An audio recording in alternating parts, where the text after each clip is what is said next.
Inspector, Lieutenant. Harry? Steve, Mike. Who are they? Our roommates, Glenda Elliott, Stephanie Brown. Airline hostess and a nurse. You finished, Harry? Yeah, preliminary. Just waiting to get him downtown. Let me see him first, huh? Sure.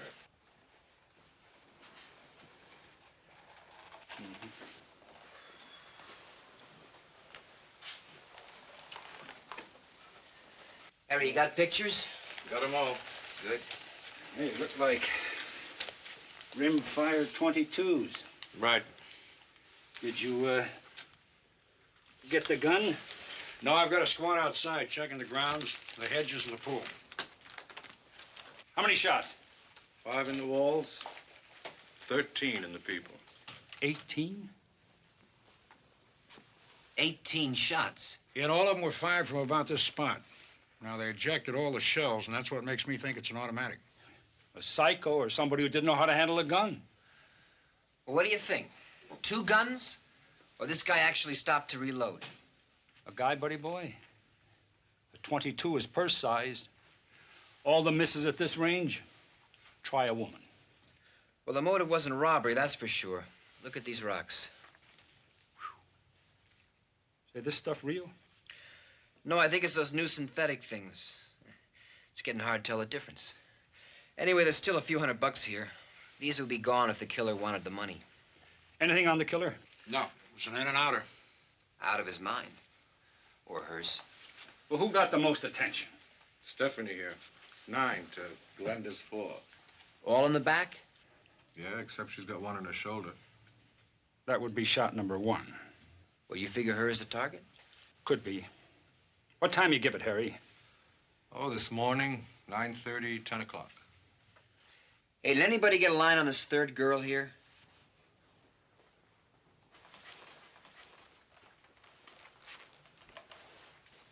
None. Okay, Harry. Get him downtown. Thanks for waiting. Okay, Mike. How'd he get in? There's no sign of forcible entry. Either they let him in or the killer had a key. Well, the door was open. What about the window entry? Well, not much chance. It's too high. There's no gutter out there, no lattice work. Besides, you can see that window from the pool. Anything going on there, somebody would have seen it. Prints? Well, we dusted the place, but they're pretty blurred. Well, who found the bodies? Well, the manager, Lou Watkins. Yeah, I found them. Riley told me that they were... Rex Riley is one of the tenants. Co-pilot with the same airline as Stephanie. He was worried about her. Knew she was in there and didn't get any answer when he knocked. So I went up with him and opened the door. You guys know the rest. Was the door locked? Yeah, I had to use a master. Now, you know anybody else who might have a key? Not that I know. Hey, what about the 2 girls? Both of them knew their way around, that's for sure. And they were lookers. I mean, really beautiful. Say, how about this one? Did you know her? Oh, yeah. It's Lynn. Lynn Chase. She roomed with Stephanie for a while. Glenda moved in when Lynn moved out. Has she been around since? Not that I know. What kind of girl was she? Nice. I liked her. Even her friends were nice, you know. You guys ought to talk to Riley. He know more real good. Which apartment is he in now? 248. Stephanie came by the pool. Came in on a night flight, said she was going up to change. I take it you knew her quite well. Yes, I knew her. You said she came by the pool. What time was that? I don't know, about 9:30 maybe. And you never left there after that? No, I never left there after that. I mean, not until I went up after Steph. Ask anybody else out there with me. You didn't hear anything? No. No shots? No screams? No, we had the radio up full. Had to keep everything jumping. So you know who this is? Sure, that's Lynn Chase. She's a stewardess for the airline we work for. Actually, it was Lynn who introduced me to Stephanie. I dated her a couple times, and one night I went up to the apartment, and that was the end of me. End of a lot of guys, I'll tell you. Maybe she was rotten to the core. Who cared? Well, what was rotten about her? She was a taker. A real taker. What's a taker? Oh, you know, somebody who leads you on and tries to get something out of you? Money, a car, anything. That's it. They just take it and it's goodbye, Charlie. So what you're saying is that when you went up to her apartment, Stephanie took you from Lynn? Matter of speaking, yes. Stephanie take anyone else from Lynn? Not after that last guy. Not after Phil Hewitt. Lynn was going to marry him. He's a very together guy. Straight, loaded. They even had the date set. Is that why Lynn moved out? You better believe it. She went totally flipper when she found out what was going on. Is Hewitt still around? No, I haven't seen him for quite some time.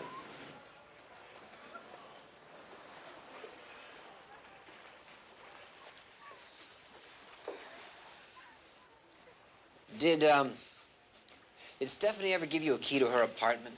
Well, if she had, I wouldn't have gone out after Watkins to let me in, would I? That could depend On what? on whether or not you had already used the key once today.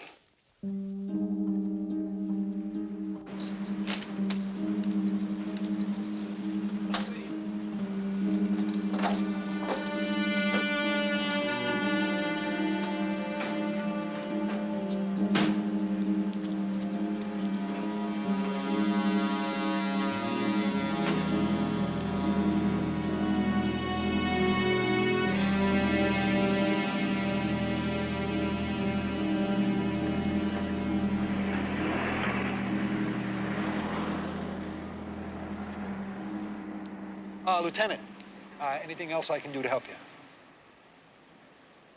Yes, there is. One more thing, Mr. Watkins. Do you own a gun? Yeah, I do. Hey, wait a minute. You don't think I had anything to do with this, do you? What caliber? It's just a target model. You know, something I keep around for kicks. What caliber?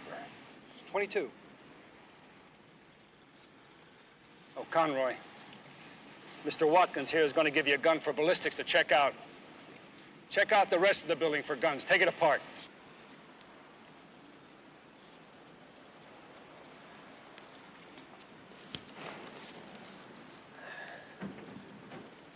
Excuse me, I don't think I can get by. Oh, yeah.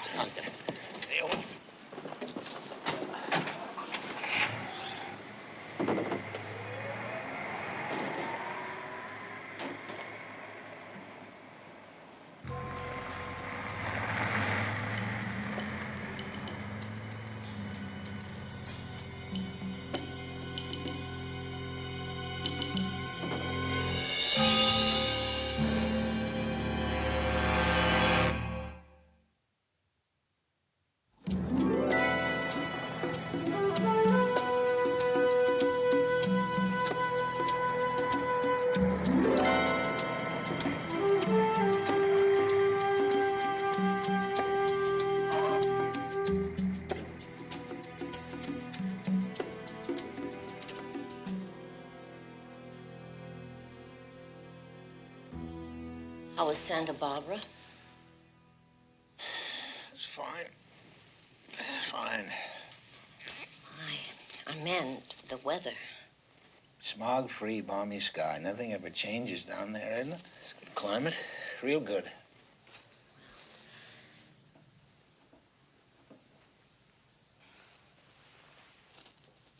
Well, the radio said that it rained from Big Sur clear down to the Mexican border. Well, the radio wasn't in Santa Barbara. Were you? I called you at 10:30, Edna. Where were you? Well, was here. Where are you, Edna? Oh, my, the casserole.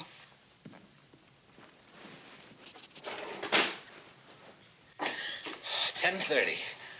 I let it ring 10 times. You didn't answer, Edna. You probably dialed the wrong number. I was here.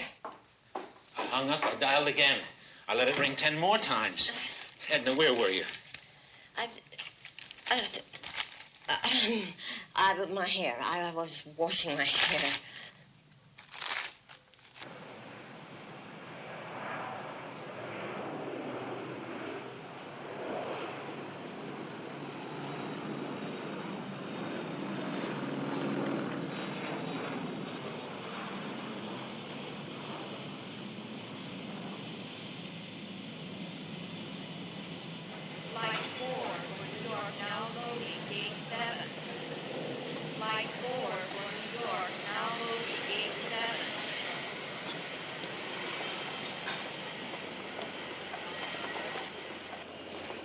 Miss Chase, Lynn Chase? Yes?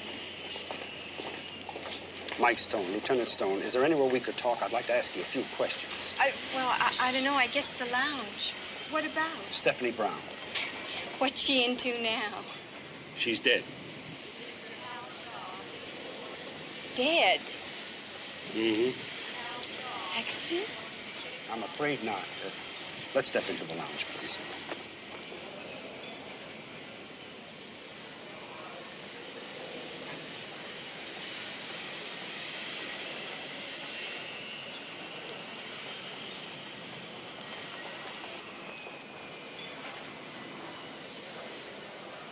Can't believe it.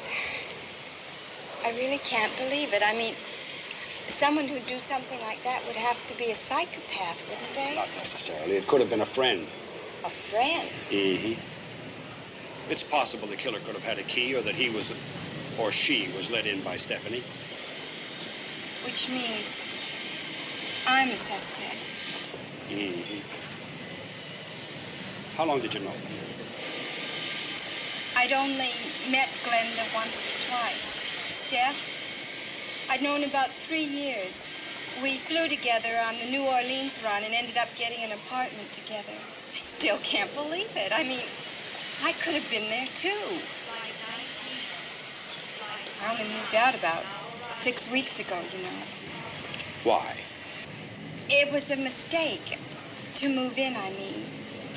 Down deep, I'm a loner, and Steph, her life was one big happy, we never closed fling.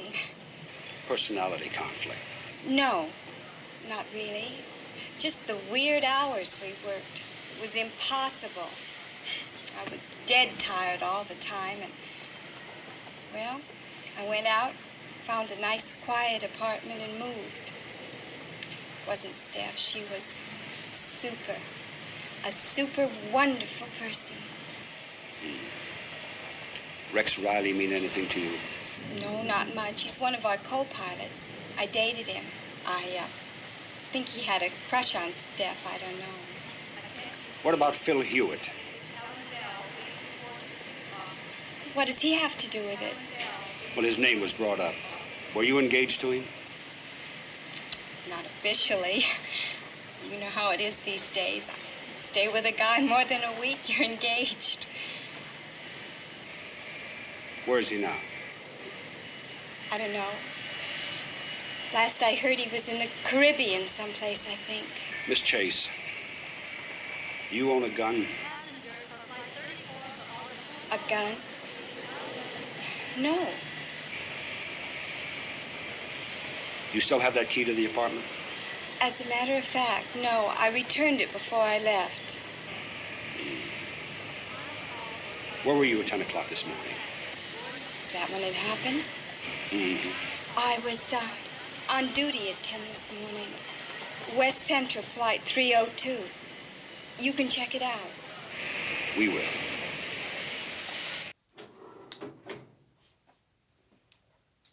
Glenda Elliott. Let me put it this way, Mr. Keller. The first thing a girl like that does when she hits the hall is get a roster of the doctors.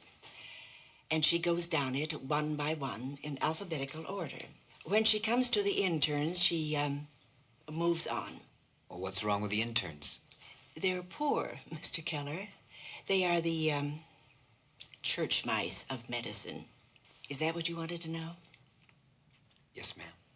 All indications are that the two young women were shot down in cold blood. Informed sources in the police department have stated there seems to be no apparent motive for the crime, and no arrests have been made. As for Bay Area weather, rain is expected by Tuesday and should last through the night.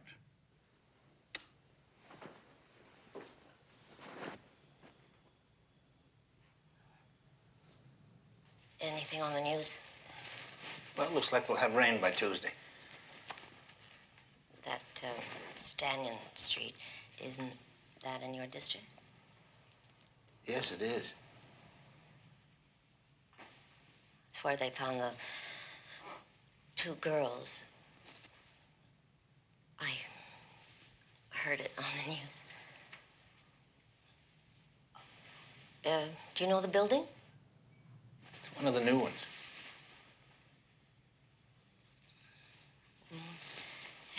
Have you ever been in it? Well, Edna, I go in every building. The new ones get higher and higher. More and more people. Fewer and fewer sales. Look, sweetheart, I have to go now. I'll see you later. You're not going out again today. Yes, there's a client I can see. Make something today. Edna, I hate this job. Lord, how I hate it. You'll never know, dear. You'll never know. All right, wait a minute. No, that does it. Arthur, please, let's go home. Let's just go back to Indiana. Edna, No, please, I mean it. We don't have to stay here. We could start all over again. I could go back to work. Honey, you've made enough Oh, sacrifices. for heaven's sakes. Nonsense.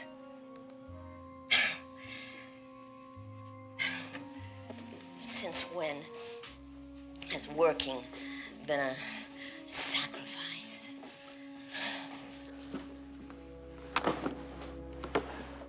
Darling, you know, you could get your old job back at the post office. Remember how they all liked you so much, and you liked them, and we had fun. I was the one who wanted to come to California. Well, I was wrong. So, please, Arthur, please, let's go now. What about the things, our furniture? The heck with the furniture. We could just send it.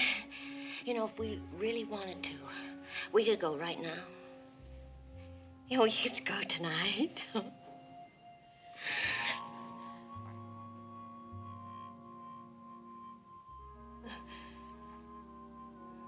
Edna, let me think about it. No.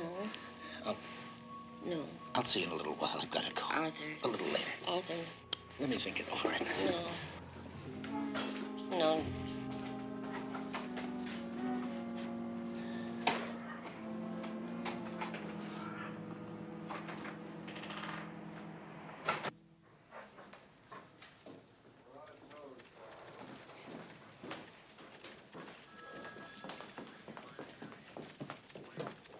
Yeah, Flight 302. Lynn Chase. Are you sure? Well, what time did that flight leave?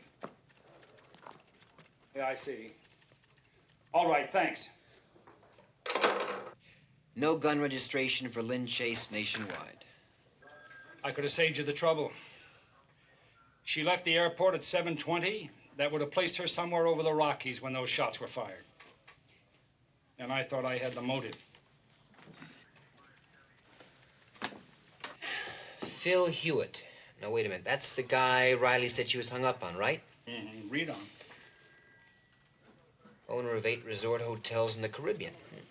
Married yesterday in San Juan. So you thought when she read that in the newspaper, she pulled out her .22? Well, she had to feel that she'd have been there if it hadn't been for Stephanie. Come on. I'll buy you a cup of coffee. Sejian's checking out the other tenants in the building, see if anything was seen or heard. Nothing yet. 3 guns, none of them .22s.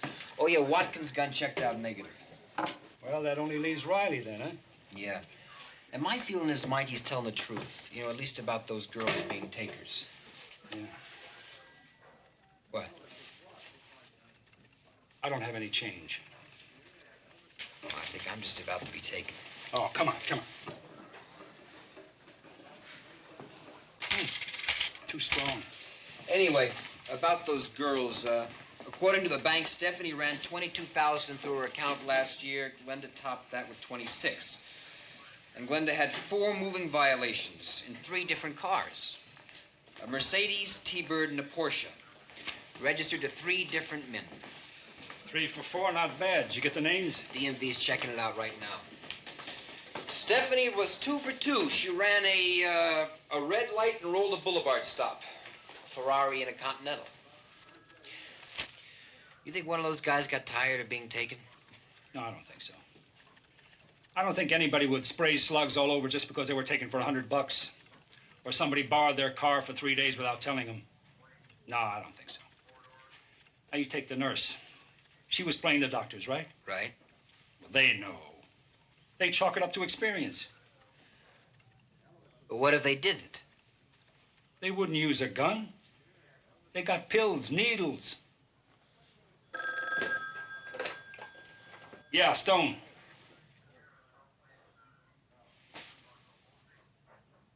Yeah, we'll be right over. Another nurse, another small caliber weapon. Where? Apartment on Telegraph Hill. Killer ran, our boys have him cornered in Coit Tower.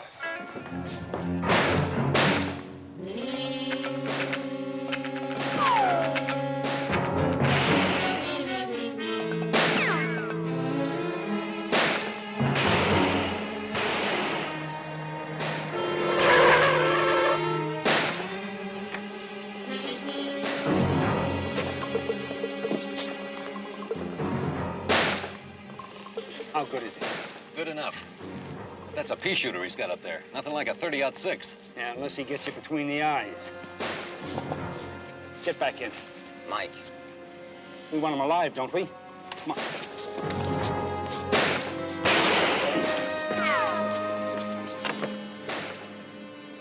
Now listen. Sit as far in the middle as you can. One swing around that statue, and then slam on your brakes when you get to that front door. Right? Right. Is that a deal? Let's go.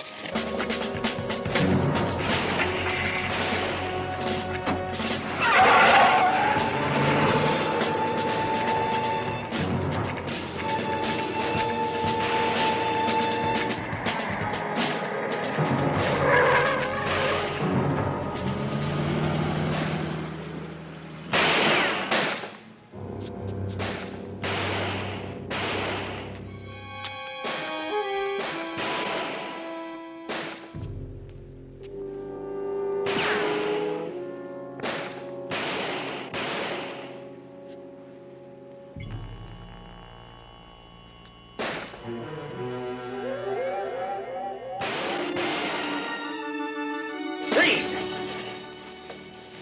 Put it down. Get around here.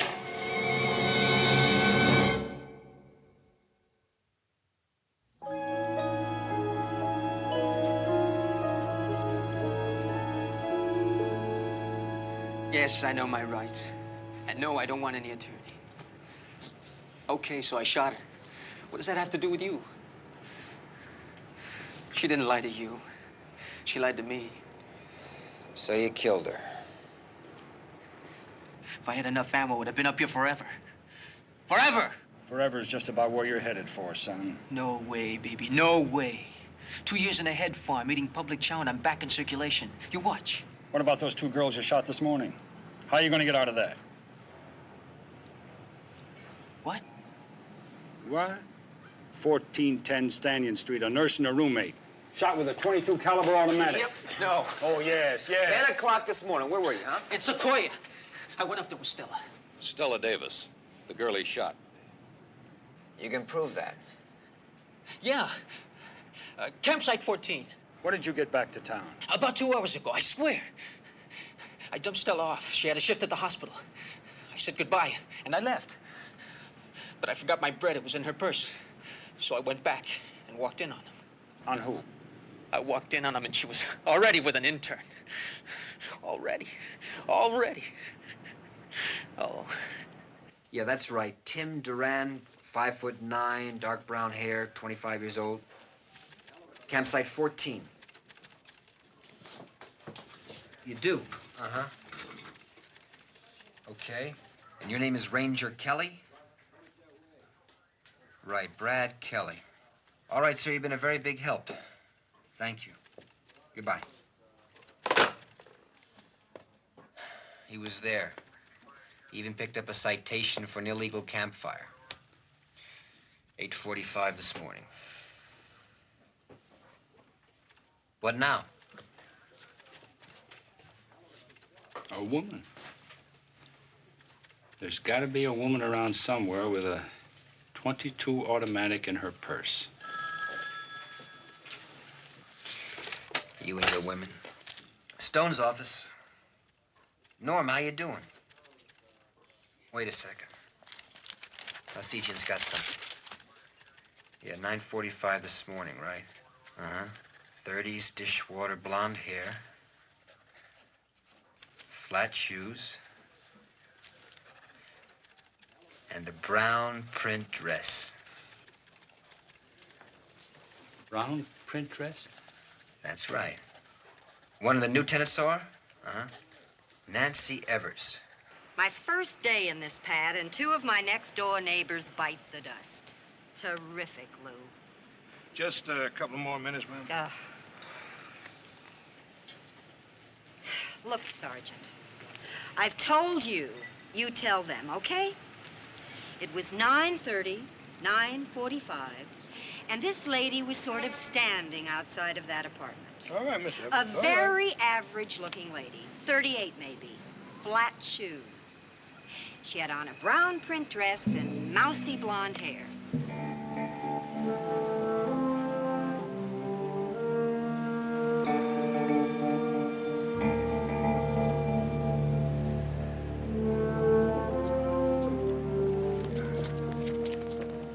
Mike? Yeah? You remember him? Yeah, he's the guy that had us blocked this morning. Did you see the logo on the bag? No. Jewels by Jacques. Remember the synthetics up in the room? Maybe. Check him out. Maybe the manager will let you use the phone. Right. Well, Norm, what have you got? What kept you? Lieutenant, this is Nancy Evers. She's the tenant that saw the lady in the brown dress. How do you do? I'll be inside. Thank you for waiting. Okay, you want to hear about the plain lady standing outside of those kids' apartment, right? I'd like that, right. Yes, that's right. I think it'd be your Stanton Street district. Would you have a sales record for either a Glenda Elliott or a Stephanie Brown?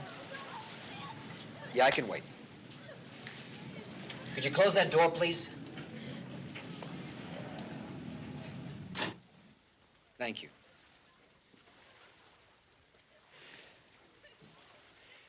You know that salesman who was going out as we came in? Yeah. How long was he here? Today? Yeah. I don't know. I noticed him when Miss Evers was telling us about that lady she saw. Yeah. Nothing, huh? All right, may I have the name of the salesman for that district, please?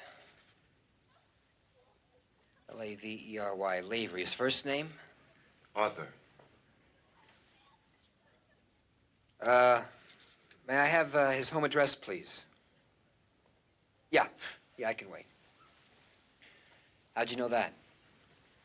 Well, how many little guys named Lavery could there be? Go on. I didn't even know him. I just remember Stephanie and Glenda laughing at him. How they used to put him on, get him all worked up. Then talking about how they'd sure love to have that jewelry if they could just work it out some way. Must have found a way. Yeah. Yes. 721 Logan. Thank you very much.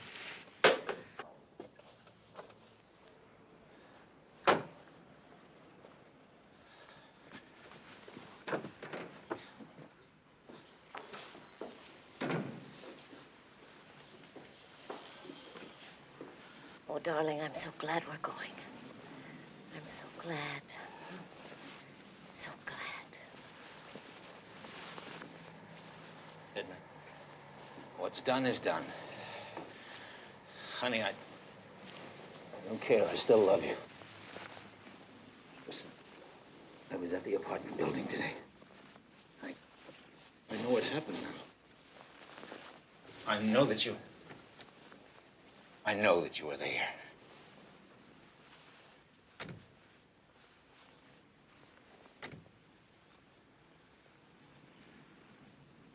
Listen, sweetheart, stay in the house. Don't answer the door no matter what. Don't answer the door. Now, look, take 10 minutes, then get a cab and come to the airport. Arthur! Edna, do it! Do it!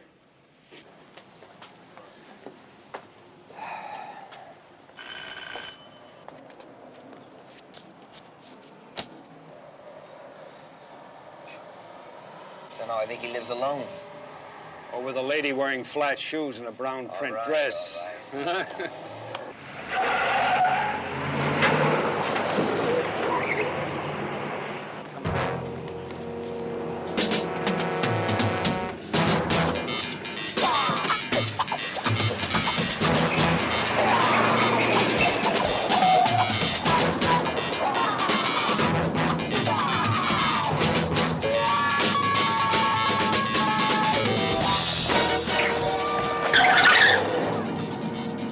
Hey, he can't handle that thing. Hang back. If we do, we're gonna lose him. And if you don't, he'll kill somebody else. 8-1 to headquarters. We're pursuing a blue Ford sedan. Hang on.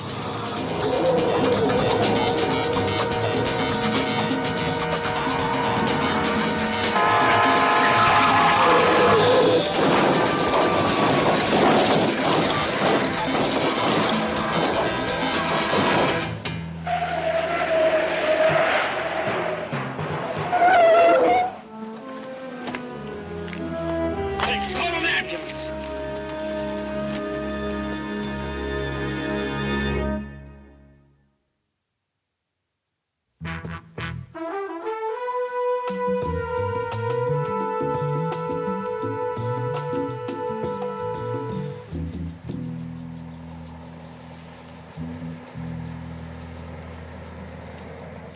Mrs. Lavery? Yes.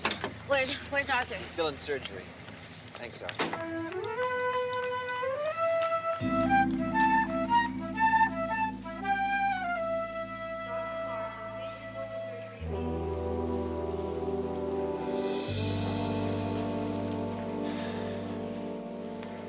Mrs. Lavery, your husband has internal injuries. His legs are broken. He's fighting for his life. Where? No, Where? I tell you what. No. What? Why don't we have a cup of coffee? No.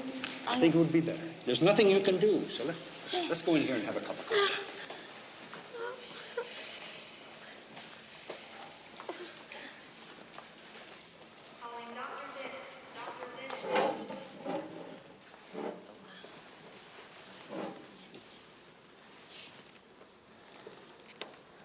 Mrs. Lavery. Mrs. Lavery? Someone said they saw you in an apartment building.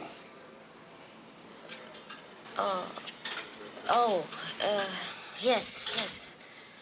Yes, I know that. That wasn't Arthur's fault. You don't know what it means to be Arthur. You get up early in the morning and lug that big, heavy case and knock on door after door after door. Eat alone some newspaper and try to make some kind of quota. And then coming home exhausted and humiliated. Would you like to live like that? Can't say I would. Anyway, it isn't hard to figure out what happened. I mean, what Arthur's reaction would be when he knocked on that door and those two girls answered it. They would have invited him in and even maybe given him a cup of coffee. He would have probably given them every sample he had left in the case. Had he been there before? Of course, I'm sure of that. But listen, nothing happened, if that's what you're thinking. Those two girls were probably just, playing with him like, a couple of cats with a mouse. How did you know he was seeing them? I noticed that a lot of his good samples were gone, so I asked him about them, and it was the first time in my life I have ever seen Arthur look guilty. I mean, about anything. So he said somebody took them out of his case when he had left it in the car for a few minutes. But of course, I knew that wasn't true. And then I found out about the flowers. Flowers? What flowers? Arthur really splurged. He bought them flowers. $15 worth. But poor darling, he put them on our charge card, so I found out the address. And then I had the key, so... You had the key? How did you get it? Well, I've got the key. Right here. That's it. Yes, I got that out of Arthur's coat pocket. I decided I would just go there. I was going to see to it that they left Arthur alone. For good. Did you kill them?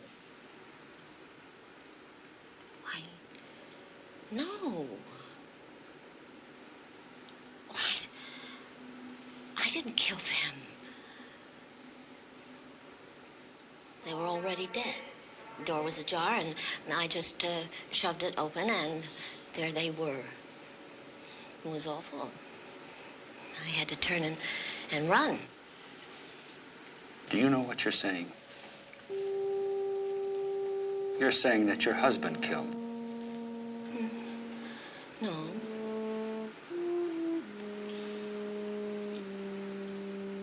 It just doesn't make sense. Exhibit A at her own trial, and she hands it right over to us. With a story that says her husband did it. That doesn't add up either. He ran. I know he ran. Let's just take a good look at the Lavery's, buddy boy. Two little people leading quiet little lives. He spends his days lugging that case around, going door to door, and she spends hers sitting at home waiting for him. What do they have, right? Exactly. Just each other. Yeah. Why would she want to lay the blame on him? Maybe she was jealous. Hell hath no fury. Oh, come on. I didn't see any fury in her eyes. What I saw was love, hurt, and a lot of concern for a little guy fighting for his life. You know what I think? What? I think that she's telling us exactly what she thinks happened. Her husband met these two girls. They turned him on. He couldn't handle it. And he took the wrong way out.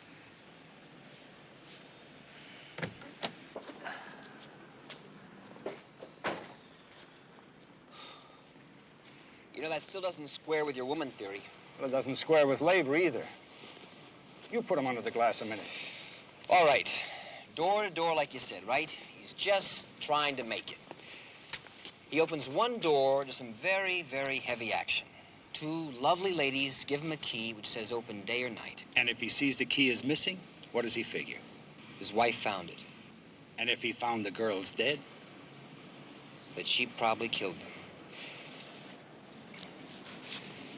So they both think the other one's guilty and they try to protect each other. Like you said before. What else do they have? Right.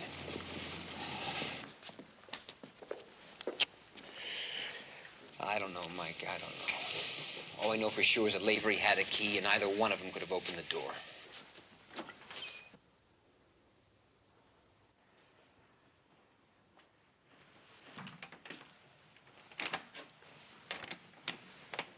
Nothing. Here.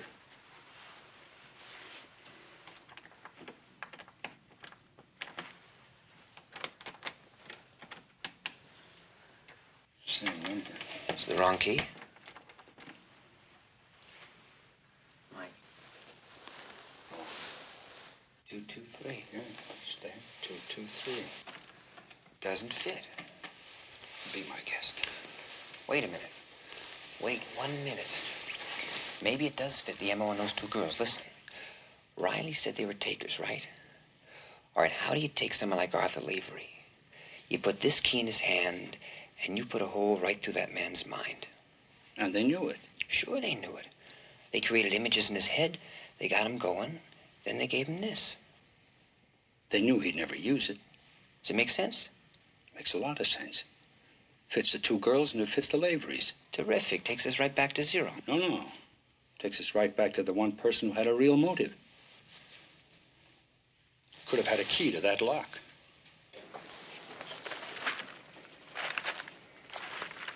Okay, Lynn Chase.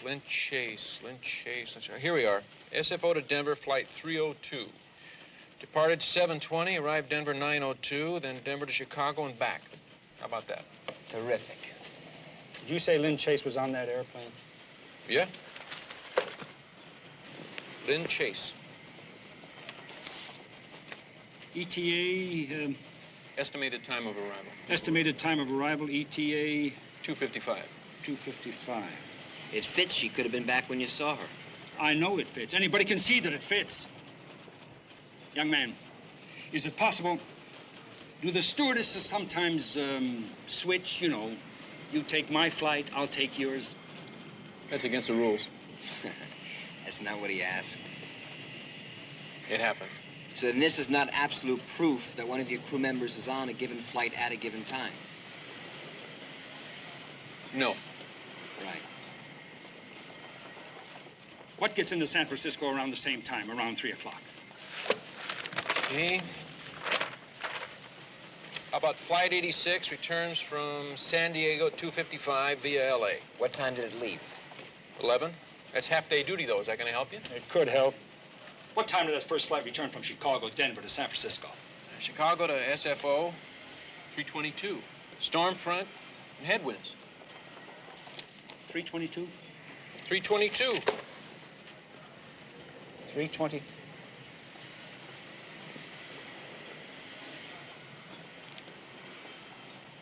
That's it.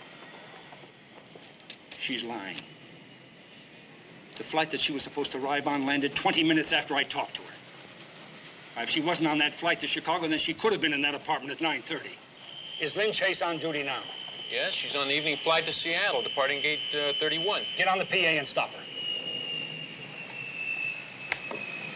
Would West Central Airways stewardess Lynn Chase report to operations, please? Lynn Chase, report to West Central Airways operations.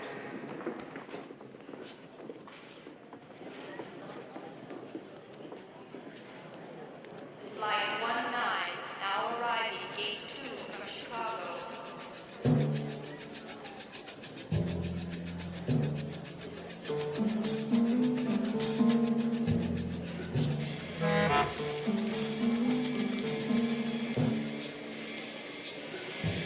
Hi, Paul. Hi, Lynn.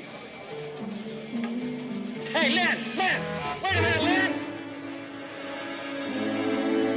What happened? Stewardess tripped the detector. I don't know what with, but... Final call for flight 74 for Los Angeles. Mike, she's down below. Be careful.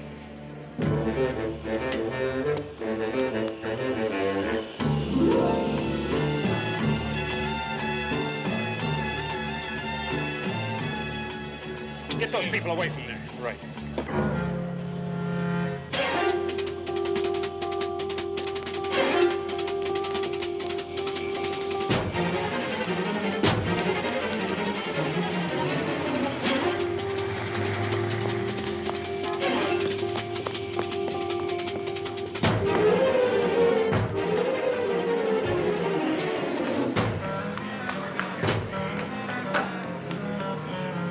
Flight 17 for Kansas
you have a right to remain silent. You have a... What's the difference? You have the gun.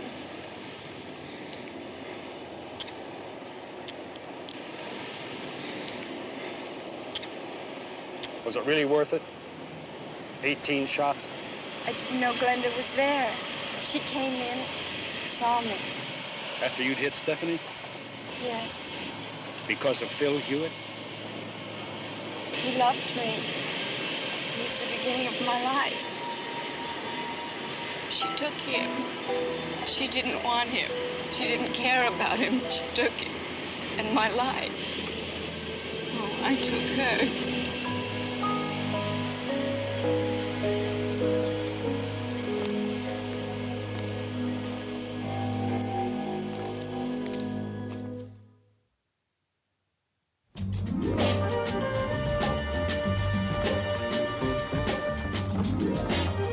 You know, I'm certainly glad the little guy's gonna make it.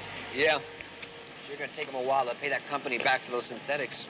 Especially with the salary he's gonna get from the post office, you know? I can understand why he'd want to quit sales, though. Driving all over town, knocking on doors, lousy hours, taking lip from people who don't want to be bothered. Sounds very familiar. I thought you'd see it. Wait a minute. Why don't you drive? We'll break up the monotony. Good idea.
Now, Barbara, take a deep breath.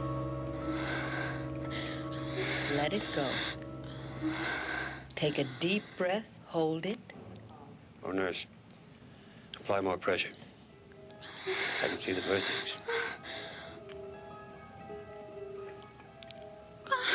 It's a normal presentation.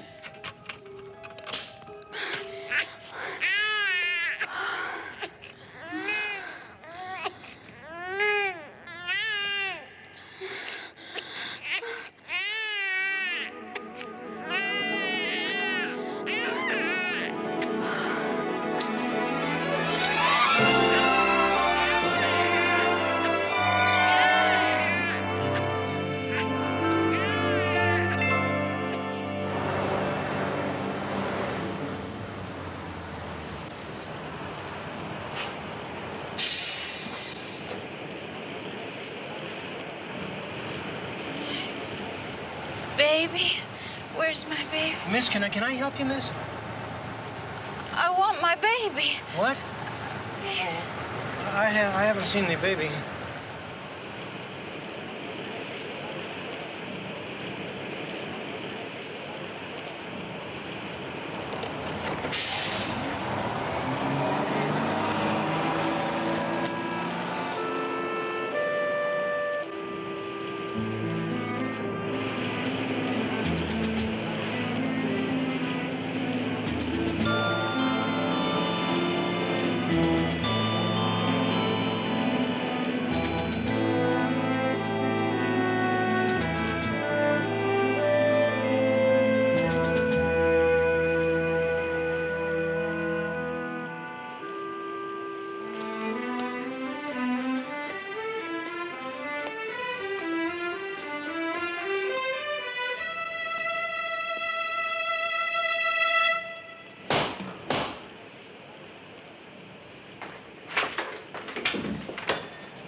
Barbara. What are you doing here? Where's my baby? Come in, dear.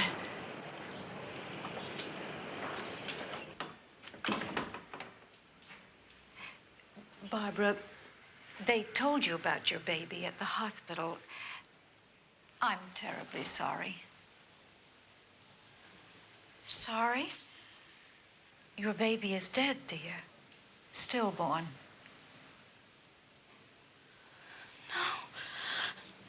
No, I saw my baby alive. I'm sure you think you did. In cases like this, the imagination often plays tricks. The doctor, he'll know. Where is he? Barbara, don't torture yourself this way. It won't do any good. Just try to accept what's happened. I want to talk to the doctor. All right, dear. If that'll make you feel better, you just wait here. Please, go back to your rooms.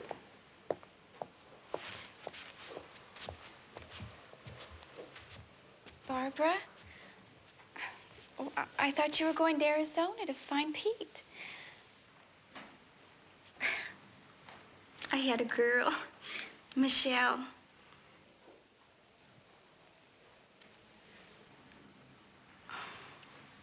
I'm sorry, Barbara.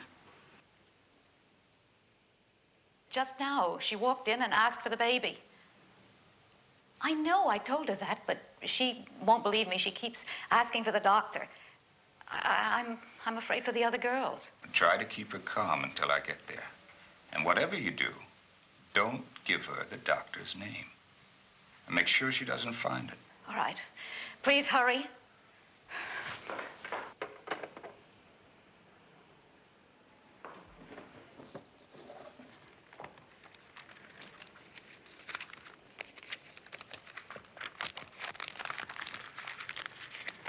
What's that? Give it to me. No, Barbara, it's not. You please me.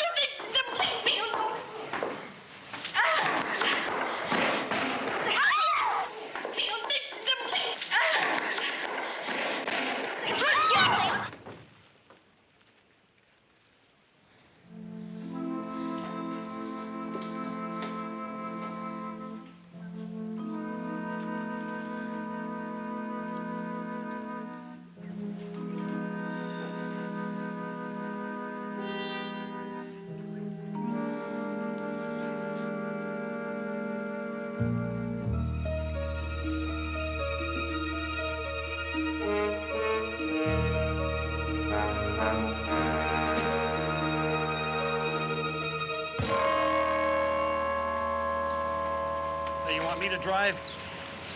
Yeah. Okay. Connie or the body? What? When you get so down you want me to get behind the wheel, it's got to be either Connie or the body. None of my business. That's right. So why don't you tell me anyway? You really want to live vicariously, don't you? Look, I find out what that means. You could be in big trouble, buddy boy. Come on, tell me. You broke it off, right? Yeah. Couldn't handle the cop's routine. I like to think she couldn't handle the cop. And which one? Connie. Good. Good? What are you talking about, good? That leaves the body. No, you haven't been keeping up, my friend. The bot left last month for Chicago. She's gone. There goes our love life. Repeating for Inspectors 8-1. Central 1 has a homicide, 554 Clayton. Will you respond? 81, we'll respond. You got the crime lab on the way? Check Inspectors 8-1. Crime lab notified. On the way. 81, 10-4.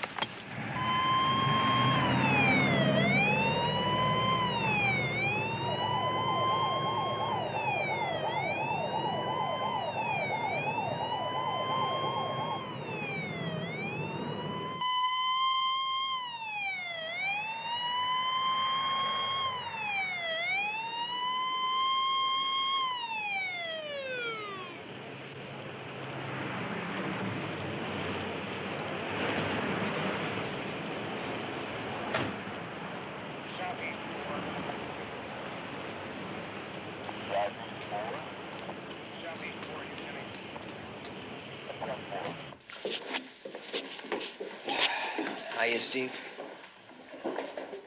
What have you got, Doc? A female Caucasian, middle-aged, probable cause of death, cranial trauma, parietal region. Looked like she got slugged in a fight. Get a make on her? One of your boys did. Gloria Davenport, age 50, 939 Ellis Street. She worked here as a supervisor. What's here? Some kind of a shelter for girls. Anybody see who was fighting with her? Yeah, one girl. Miss Rayfield? Miss Rayfield? Miss Rayfield? I'm Lieutenant Stone, and this is Inspector Keller. Hi. Hi. Now, there's nothing to be afraid of. I just want to ask you a couple of questions. Come on in.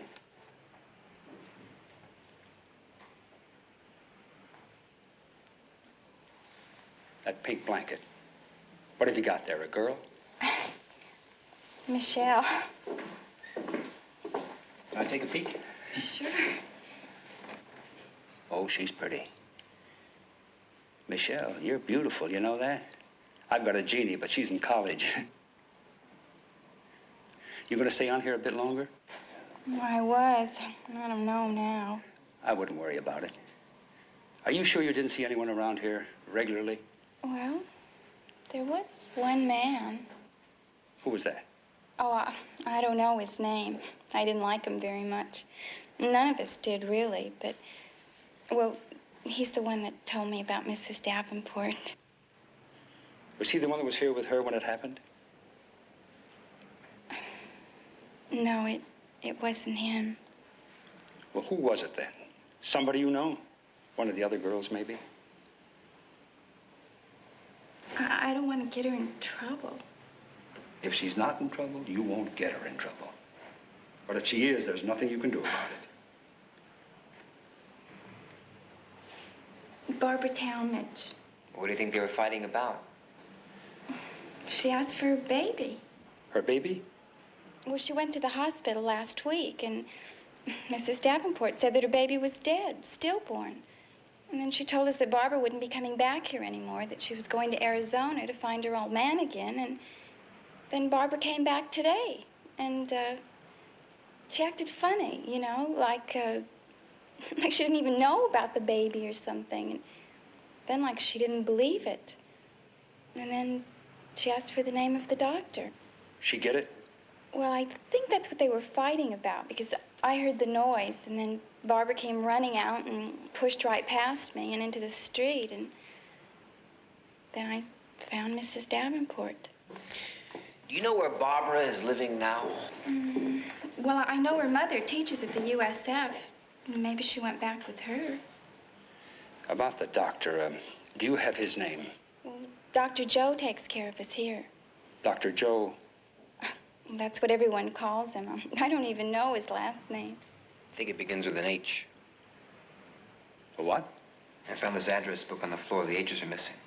Maybe that's what they're hassling about. Oh, that's just great, Sherlock.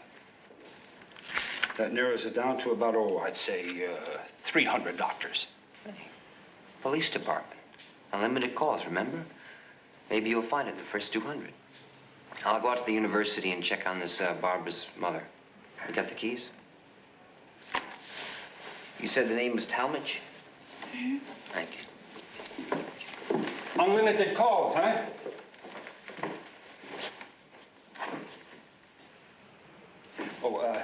Just a couple more questions. Okay. This man, can you describe him for me? Southeast 420 Pennsylvania.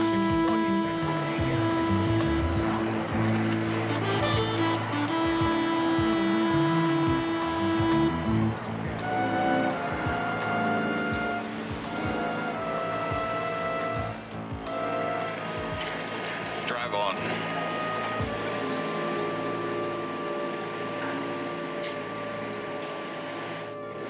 When she came to me and announced she was pregnant, there were no moral lectures, no tears, no angry scenes. I even gave her the money to have an abortion, made all the arrangements for her. So naturally, she decided to have the baby. It's as if she has some need to give me pain. Well, I don't think that's the reason. What else? Maybe she just wanted to have the baby. Did you ever think of that? There's something you ought to know, Inspector. Barbara's choices aren't always rational. This is not her first mental breakdown. She's been under psychiatric care. And the last time she tried to commit suicide. It looks now as if her hostility is directed in another way. I believe the young lady is next. Thank you.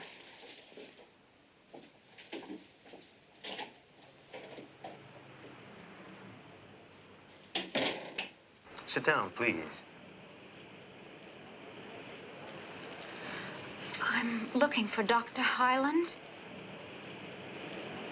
I'm Dr. Highland. You can't be. Well, he's older than you. He delivered my baby. You've got the wrong Dr. Highland. No. I have his number. I phoned, but it was his home, and they wouldn't tell me where he was. So I looked in the phone book, 50 Fulton Street. Right address. Wrong doctor. I'm sorry.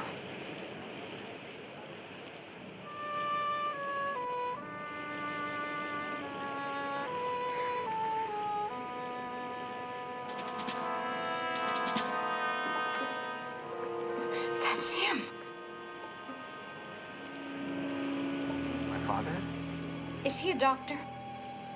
Well, yes, but he's been retired for years. No, he delivered my baby. I'm afraid that's quite impossible. Where is he? Now, look, young lady, I said, where is he?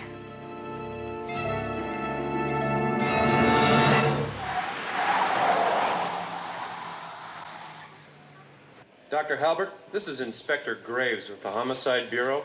You have a patient named Barbara Talmadge. You never heard of a Barbara Talmadge?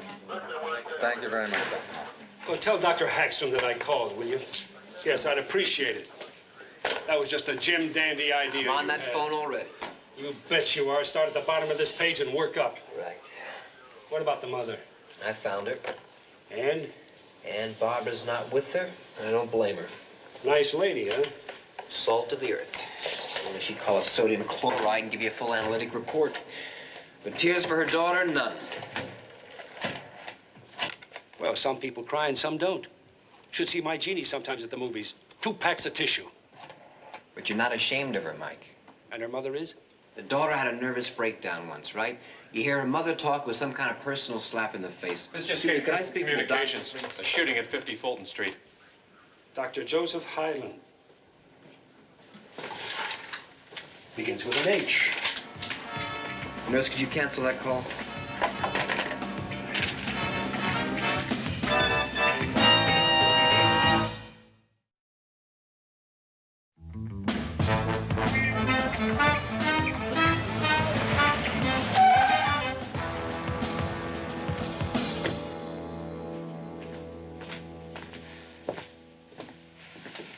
Dr. Highland, Lieutenant Stone, Inspector Keller. What happened here? A crazy woman pulled a gun and shot me. You know who she was? I never saw her before. Any idea why she shot you?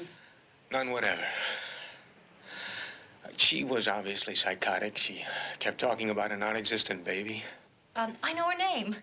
Wait a minute, I've got it here somewhere. That's probably phony anyway. Townsend. Oh, no, here it is. Talmadge. Barbara Talmadge. Where did she get a gun? How many times a month do we have to ask that? All right, get out an all-points bulletin on her, armed and dangerous. Right. Doctor, can I have a full description of her? Anything you can tell me? Excuse me, doctor. If you never saw the lady before, how do you know the baby was non-existent? Well, it was an assumption, of course. I do know it's a rather common psychotic symptom. The creation of a fantasy child in place of the one the patient never had. Hey, Are you positive you never saw this girl before? Never.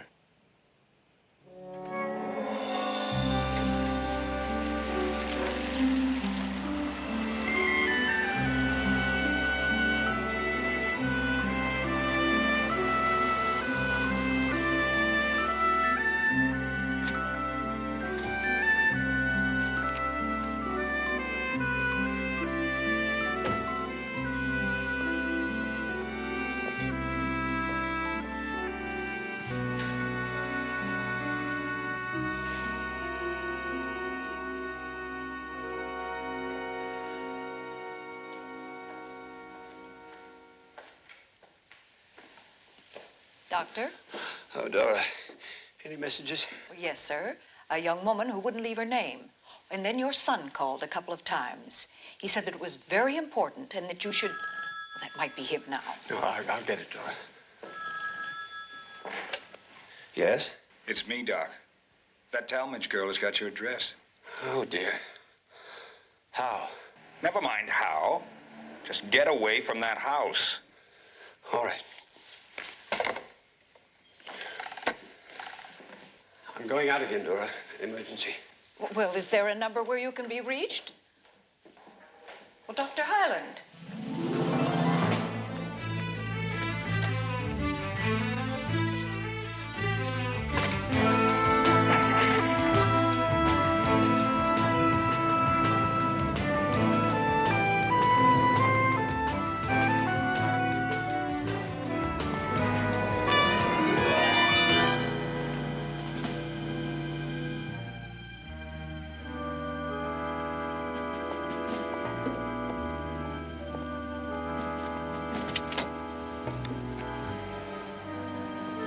Hello, Doctor. Barbara, what are you doing here? What happened to my baby? They didn't tell you? You're not going to lie to me, too, are you? Barbara, I wouldn't lie to you. You know that. Well, then, you take me to the hospital. There's no point in this. Now, Doctor.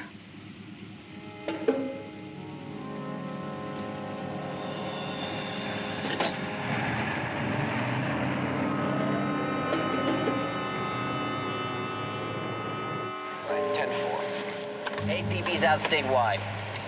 You know, I still can't figure out where she got that gun. Well, you heard what the doctor says. She pulled it out of her purse. Maybe. Yeah, maybe he's lying. About a few things. She was only at one other place before this. It's as far as we know, yeah. The boarding house.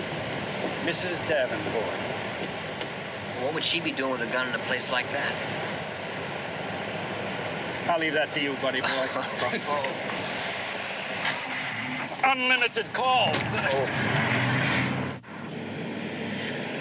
You're making a bad mistake, Barbara. I want him back. It's only natural that you should. But things happen. Get out of control. He isn't dead. In a way, that's true. Life that's never been lived can hardly be said to have died.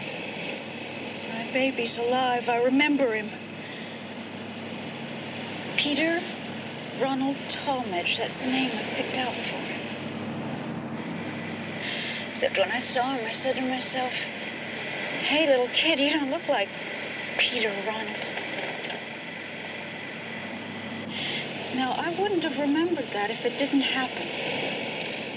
Childbirth was extremely difficult. We had to give you medication. Drugs do funny things to the mind. They play tricks.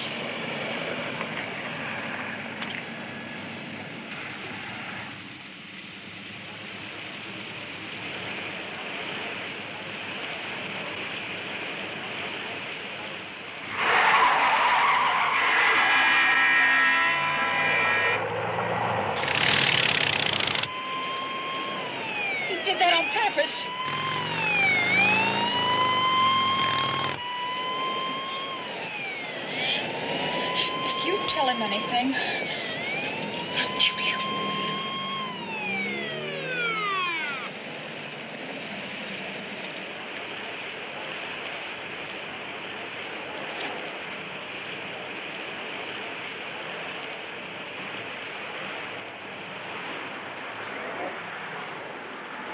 What'd you hurry?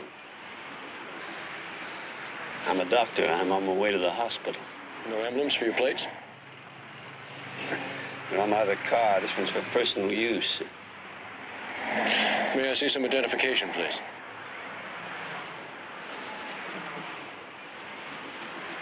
I don't have any. No driver's license?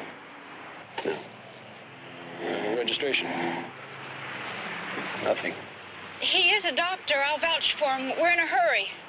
Are you sick, lady? No, it's my baby. He's in the hospital. I'll tell you what. I'll escort you to the hospital and then check you out with the staff. But you're still going to get a summons, Doc. At what hospital? Now, wait a minute. My bag's in the back. I think I've got my papers there.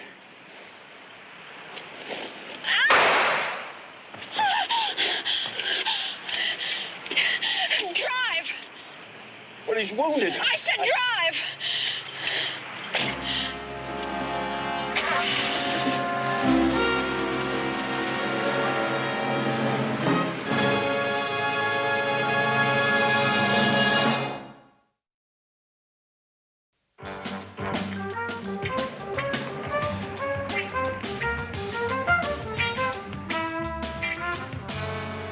The old man tried to grab her. She must have had the gun in her purse, but I never saw it. I think it was our girl, Jack. Yeah, it had to be. I remembered that APB as soon as the slug slammed into my shoulder, but I blacked out before I could do anything about it. Just a minute. Jack, do you happen to know which way they went? Hospital, they said. Which hospital? I don't know. They were headed east. Did you get the license number? Yeah. California 175 PCE.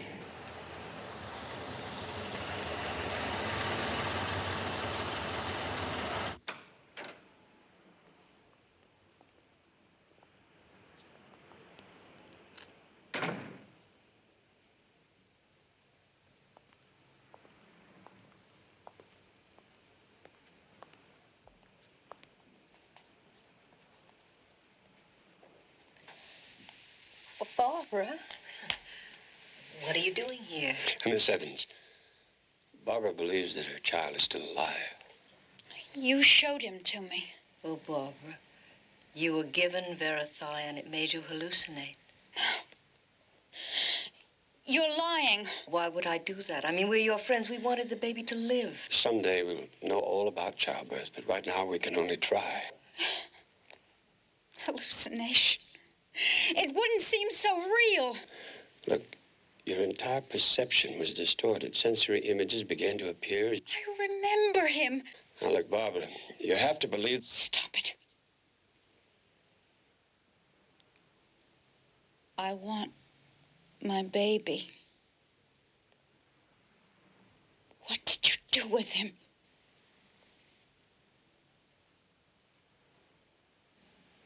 All right. Both of you get into that closet. Barbara... Now, Miss Evans, be careful. She will use it. In the closet.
Cervix is almost fully dilated, Doctor.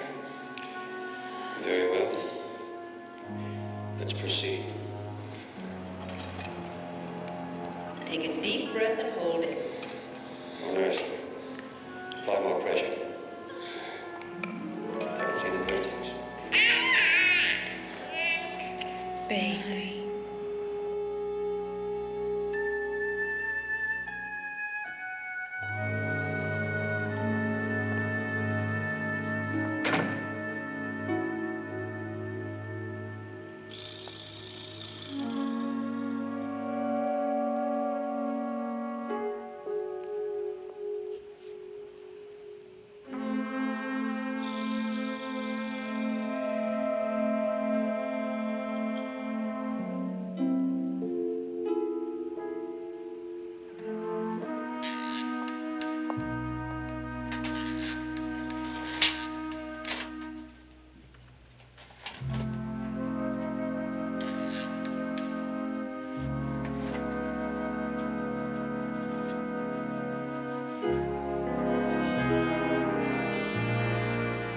Yes, I understand. Thank you very much. Steve, the place belonged to a Dr. Highland. What? Dr. Highland, age 71. That was his son we met. What about the hospital? I don't know, dead end. He's supposed to be in retirement. He's not at home.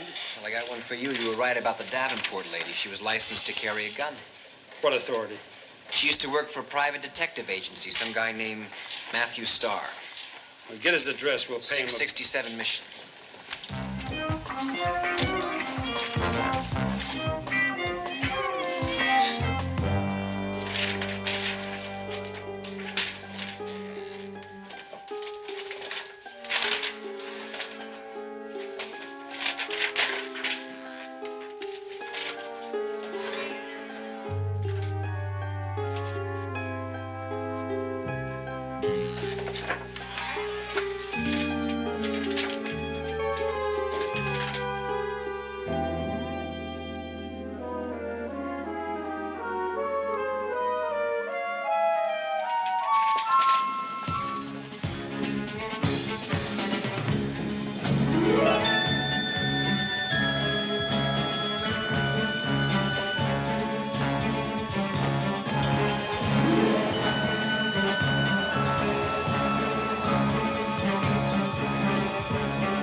Matthew Starr? Yeah? Police department.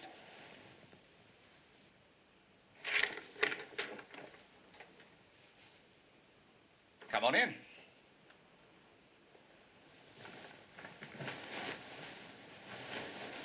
Nice.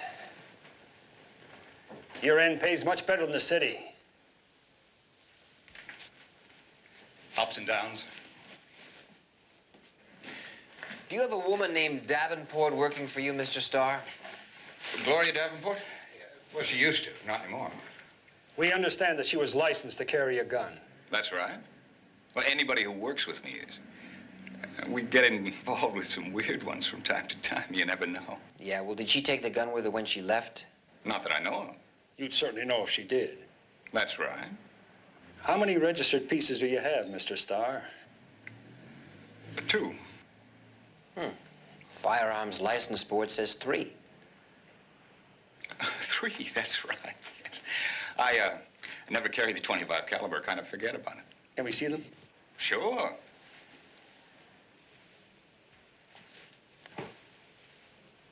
That's 1.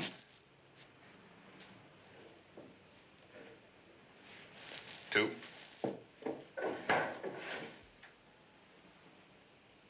Third? It must be in the other room. Thanks.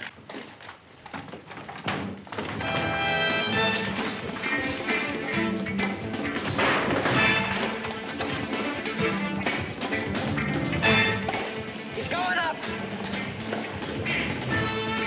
He's got to come down. I'll cover the front.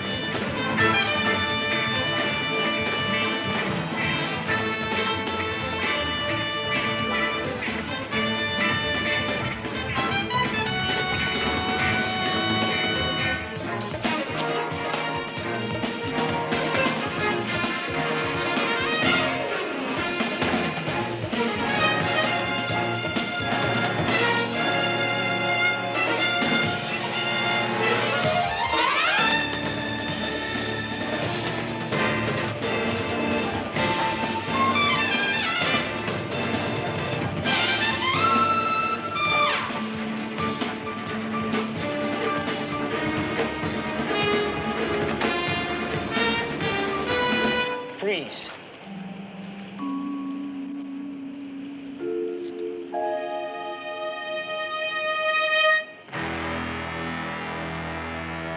If you've got that third gun, drop it. If that lady took it with her, you're in deep water. Here's the phone. Call your lawyer. I don't need a lawyer. I didn't do anything. Do you always go out through the window? That's not a crime. Withholding information on a felony is. What felony? Let's start with kidnapping. Are you crazy? Well, somebody is if they think they can take that girl's baby. Now, what has that got to do with me? What's Gloria Davenport got to do with you? I told you, she used to work for me. Used to. She still had your gun. Star, come on. Come on, the lady was front for you. Now, come on. That's right. A home for unwed mothers. Now, that's a funny business for you to be in. All right, let's see how it works, all right? Girl comes to town to have an abortion. You spot her someplace, health clinic lobby, maybe? You and that Davenport woman. A nice motherly type. You talk the girl into having her baby, telling her it's a beautiful experience and all that sort of stuff. Expenses paid for by you. But the baby dies in childbirth. At least that's what you tell the mother. She cries her eyes out all the way home on a bus. Half stoned. But Barbara, she came down kind of fast, didn't she? She figured out what happened and she went after the baby. Running all over town like some kind of crazy animal. And you made her that way, Mr. Starr. Yeah. You stole that girl's baby. You guys are crazy. I don't know what you're talking about. And you don't either.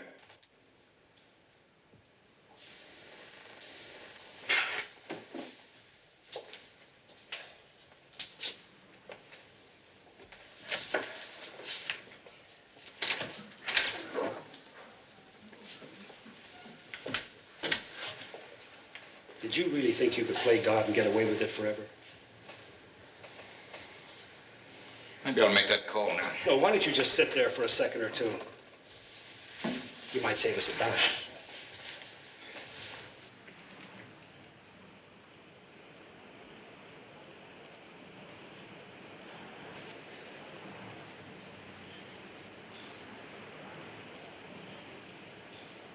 How did you pick the ones that you let live and the ones that you stole? How did you know which ones were going to give you a profit and which ones weren't? Come on, what was it? Looks, family tree, education. Come on now, what was it?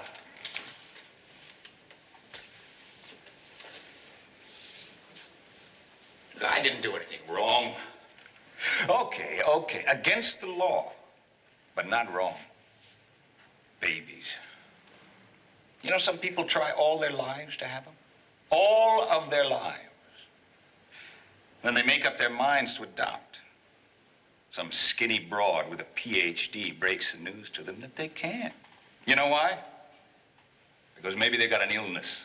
Oh, nothing contagious, just something like diabetes, say. Or maybe they haven't been married long enough. Or maybe they've got 1 foot over the line. The line is 55, mister. And it's a long wait if you want a healthy kid, sometimes 3 to 4 years. Think about it. Say you're almost there. You've got a wife who's younger, and she wants to be a mother, but one of you is sterile. What do? You could come to us, and we'd get you a kid.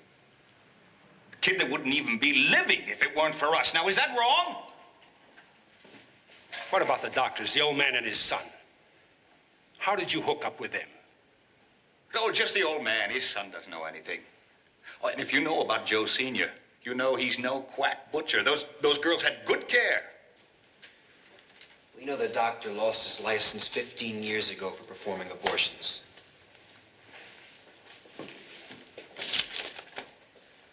Well, that's what that says. I say he was 15 years ahead of the times. And what about now, huh? He's helping kids grow up in a home instead of getting stuffed into a backpack and lugged around the country without a roof half the time, without the right kind of food. Is that what you're offering, social services? Is that it, Mr. Starr? Oh, Social no, services? man. How much you get for those babies? How much you get for ripping them off? Depends. How much? 2, maybe 3,000. Maybe double? Well, I've got expenses. You got dividends today, too. 2 men shot and a woman killed. Now, you're going to help us find this girl, Barbara. Or we are going to nail you to the wall as an accessory to murder. Okay. Her baby went to a family named Hunt, Arthur Hunt in Daly City. Wait a minute, she got hold of that doctor. He probably gave her the address. This is Stone. I want a number for a Arthur Hunt, Daly City. No, I'll hang on. This is an emergency. I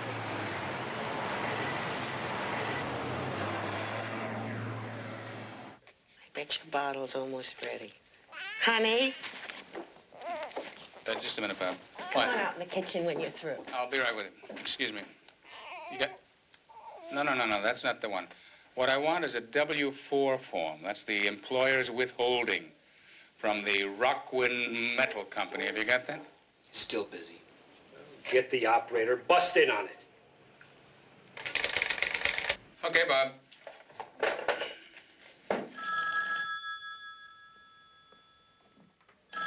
Yes?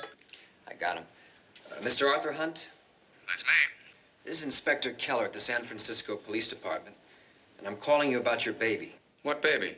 Look, Mr. Hunt, we know the whole story, but that's not important now. The main thing is that the real mother may know where you live. I'm sorry to have to alarm you, but she is armed and possibly irrational. So I suggest the best thing is to take your wife and baby out of the house, go to the home of a relative, friend, anybody nearby, and call us at the number I'm about to give you, all right? Yes, but how do I... Mr. Hunt, if you have any doubt about the authenticity of this call, I suggest... No, I believe you. What's the number?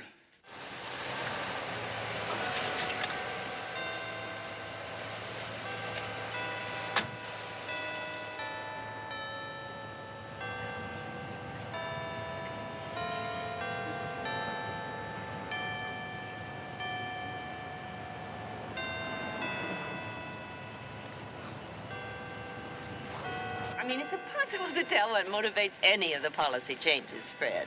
Excuse me. That's the whole point. Professor Talmadge? Yes. Would you come with me, please? It's about your daughter. Have they found her? I believe so. They want you to make a positive ID. Oh, excuse me, Fred.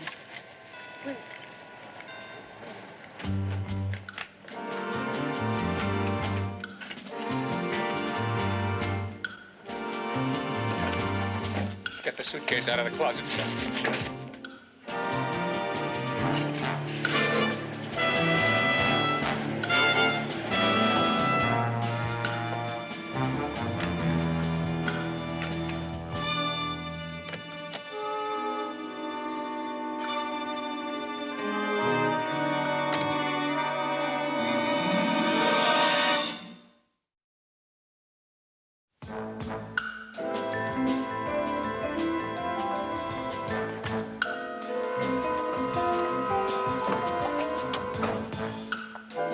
Mr. Arthur Hunt?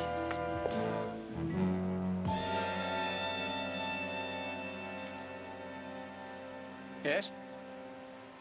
Yeah, that's me. What is it?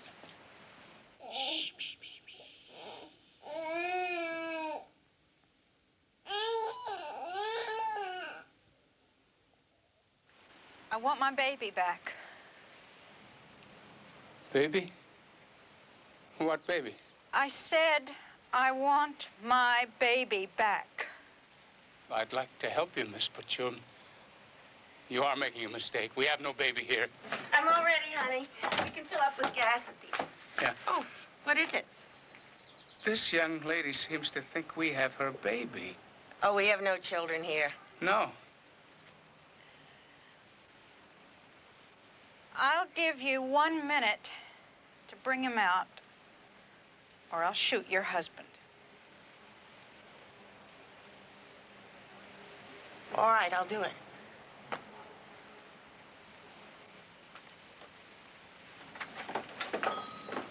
Miss, look, Get back. let me tell you, you're making a mistake. I said get back.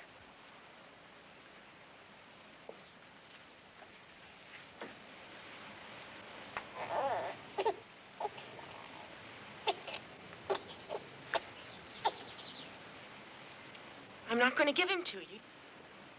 You're not going to get him. He's mine. He's not yours. You didn't want him. I waited for him to be born. I waited for him, and I love him. And you didn't want him. He's my baby more than yours. That's not true. I did want him. They took him away from me. Now I've come to get him back. Barbara. Go put it way. down. Get out of here. Put it down. Come here with us, Barbara. This can all be straightened out. It's already straightened out. I found my baby. That's right, Barbara, you have.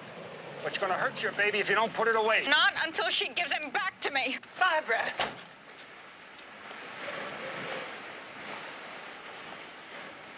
Come to help you, dear. You need rest.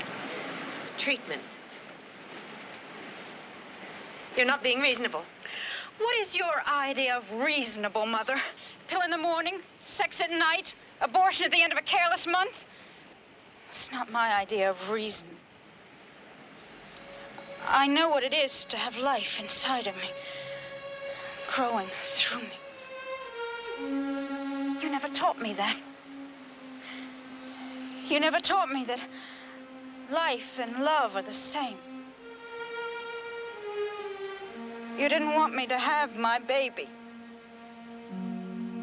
Nobody does. Nobody. I want you to have your baby.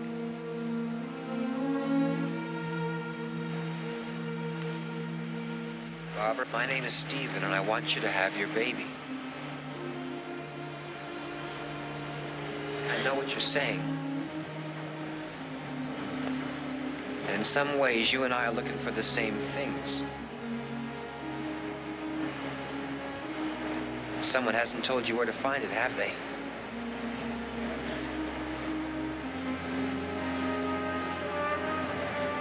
You want to hold on to something real. And now you found it. You found your baby. You'd say anything now, wouldn't you? It's just what I feel. Now, you don't need that, do you? You carry one. But wouldn't it be nice if I didn't have to?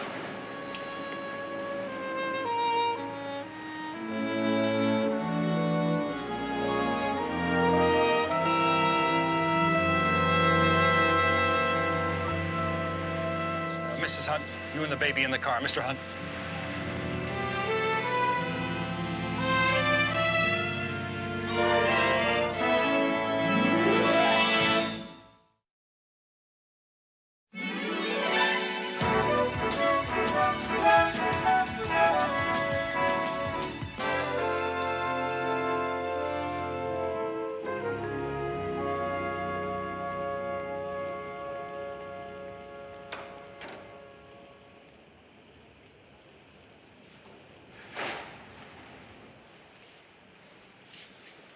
You'll be going in soon. I believe I see how the judge is thinking. Barbara's going to the state mental hospital for observation and treatment. And until she gets out, they'll let you take care of the baby. Good. No, not so good. Not to adopt. Just to take care of the baby. For how long? I think that's going to depend upon Bob.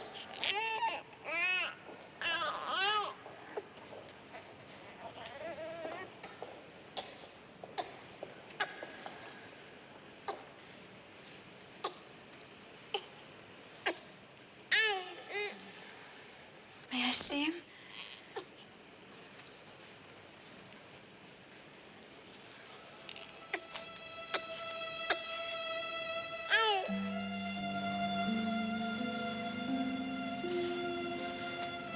Thank you.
is it, Red? Can't seem to shake this cold. Yeah? I haven't been sleeping too well lately either. How come? Oh, I met a fella that treats me like a lady. Like a lady, huh? Another woman? Well, he says he'll do that after we get married. Oh, yeah. When is that? When his final divorce papers come through. Uh-huh. In 1 month, 2 weeks, and 4 days. No. 3 days. Just wanted to see if you were paying attention. Okay, little girl, you gotta remember what I told you now. Can you remember? Nothing more. The routine stuff until I get back. I will be back in about an hour or so. Say hi to Andy for me. Okay. Phil, you take care of my girl for me. Just like she was my own. Yeah.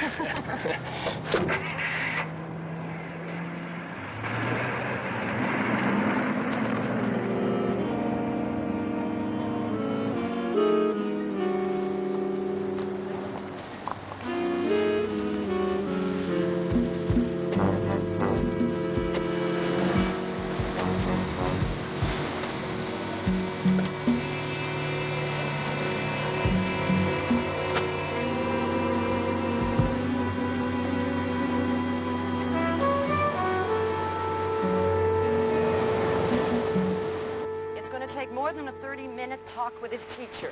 George, you got to spend more time with Andy. He's at an age where I know he what needs you're a saying, strong Judy. I hand. understand.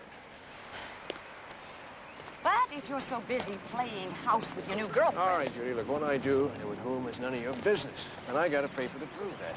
Now, you just stop trying to put the needle in, okay? I'm trying to make you talk about your son. Oh, yeah? Since when?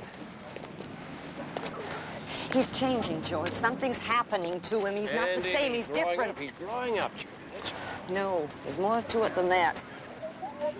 I'm worried. I don't like the people he's running around with. Okay, I'll talk with him.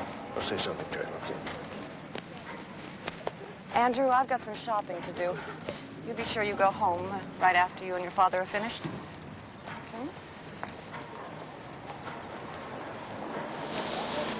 Maggie sent to say hello. How is she? She got a call. Me too. And I'll say hello back for me, will you? Yeah, Mr. Benteen, he talked kind of rough in there a minute ago. Oh, boy. Well, I guess he's got it right. I've been kind of goofing off a lot lately. You got no alibis? Spring fever? What's with these guys you've been bumming around with lately? Your mother, she doesn't seem to think much of them. Oh, boy. You tell me something she does like. She likes you. Well, you know what I mean. She's always pick, nag. That's because she cares for you, son. Hey, well, why is it when she picks on me, it's because she cares? She picks on you because she doesn't care, and you wind up getting divorced. Oh, hey. Oh, you're a pretty smart kid, eh? Yeah. You're so smart, why aren't you passing algebra in that high school? Okay, I'll try harder. That's between you and me. When you turn 18, if you want to, you can move in with Maggie and me, okay? What'll she say about that? It's her idea, not mine. Yes. Oh, Dad, could you spare a few bucks? I gave you 10 last week. No, it's not. Come on. I got it. Oh, dig down, pull up. All I have is a 20. You don't want a 20, do you? Oh, that's too bad. Hey, I'll take You take it. I thought you would. Come on. Hey, son. Yeah? You do something about that cold? Oh, yeah.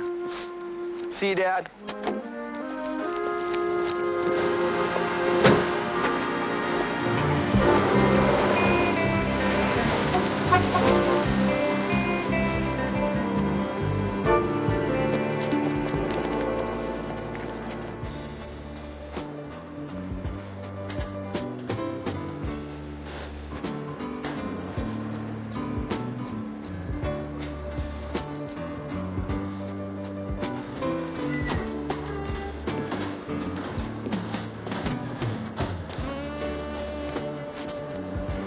Hi.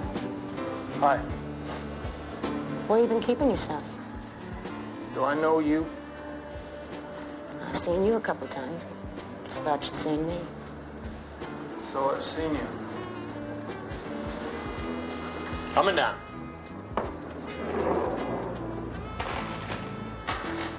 Thanks for the favor.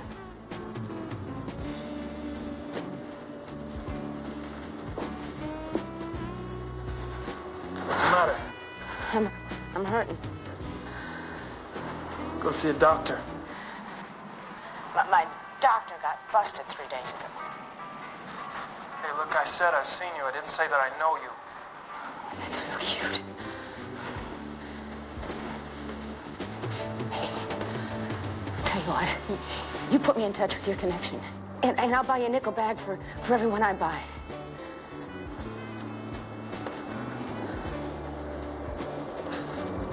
Maybe I can make a call. Has your connection always got a supply? You can always get it. Suppose I could make regular buys? That's between you and him.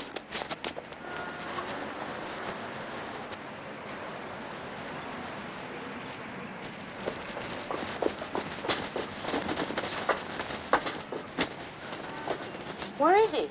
He'll be here. Sure is careful type. What other kind is there? Hey, what'd you say, kid, huh? I brought my friend. Lucky she's a narc.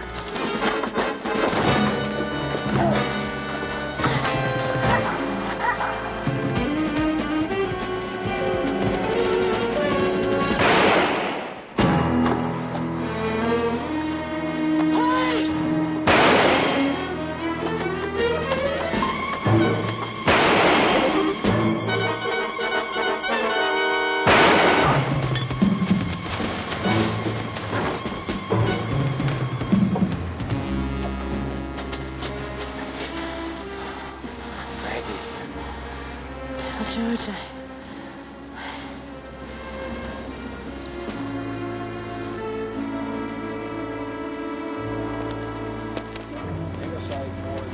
Here, take this to the print lab. Maybe we'll get lucky. No, we weren't working on anything specific, just targets of opportunity, and she made a connection. Did she try to stop him? No, he recognized her. Okay, a tall, thin guy named Cajun, possible bullet wound. Yeah, I think I hit him. He jumped like he was stung. What about the pusher?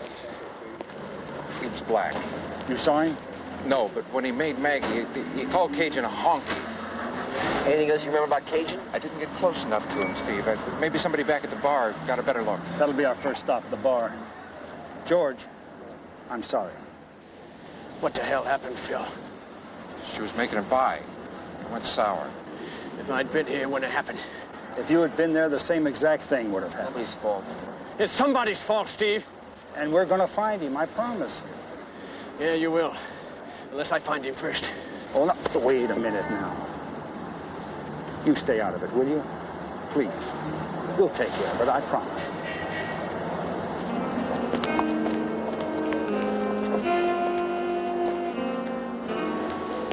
Oh, they shouldn't give women this kind of work. It's too dangerous. It's dangerous was her choice.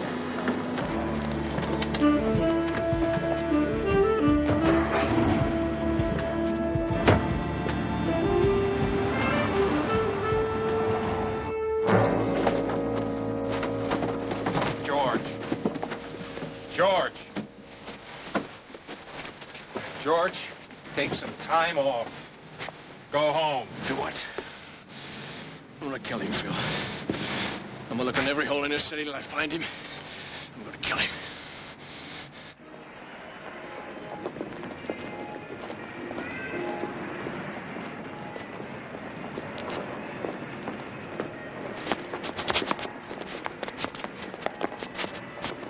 Yeah, we don't get a very wide range of customers around here. Rummies, derelicts, pushers, hookers. You know, we don't even take time to look at them. We just serve them.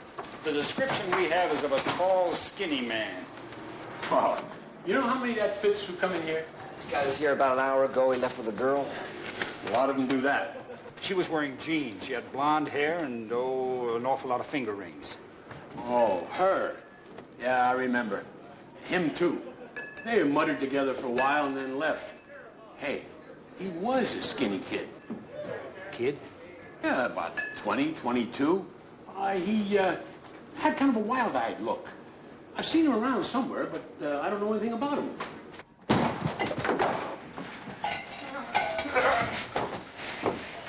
Tell me, Vernon, if I got your attention. Don't hit me. I want some information. I don't know. I haven't asked you yet. If I know anything, I tell you, don't I always? Do you, Vernon? Sure, Inspector. Business is This business. is personal, Vernon. Understand? I'm looking for a junk hog named Cajun. I never heard of him. You just did. Ask around, you find him. You find where he flops, find his pusher. If you get something for me, Vernon, you call me in headquarters, you understand? Soon. I'll be back. And I'll pick up what's left of you with a pair of tweezers.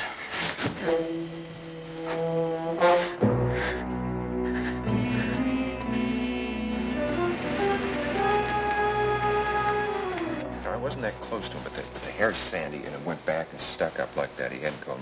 He's skinny, man. He is skinny. The cheekbones are higher. Yeah, that nose isn't right. Did she say where she'd seen Cajun before? No, but we've been working the North Beach area for the last 4 months, so I figured that's where he lives. Okay, then we'll concentrate our research in that area to start, and then we'll widen it. Check out all the hospitals. Right. They only got partial bids for the gun, not Maggie's. Enough for a positive ID? Nope, we'll have to get the guy first. Hey, Phil. You told me downstairs you were up here. You got something? We're working on it. You start making sketches, man. You're in a dead end. Well, we gotta do something. Hey. Keller, just save that for the reporters, will you? I've been around. George. Well, I mean, you're not going to fight him in here or with that thing. He's out there. You want to find him, you got to leave your nice, warm office here. You go out there. Come on, George. I want to talk to you. Come on. Talk? Yeah, talk. That's all you guys been doing since Maggie was killed. I'll see some action pretty soon, man. I'm going to put on a few fancy moves of my own. You understand that? Inspector, come in here. I want to talk to you. Come on.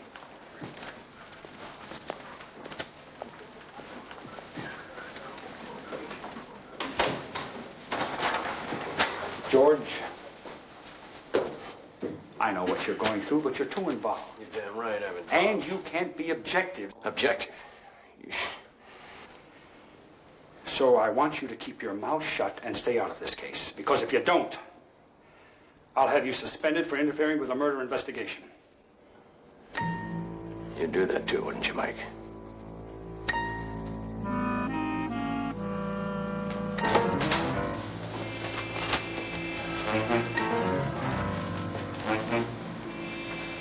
Stay with him. See that he doesn't do anything he'll be sorry for. He and Maggie had a very rare thing. I know. I'll talk to him. Mike was right to sit. I'm not some JQ citizen off the street. I'm a cop, man. Then act like one. Wait a minute. Don't you side with him. Look, just let him handle it, will you? Nobody would have had to handle anything if you've been on a ball, Phil, right? I know that.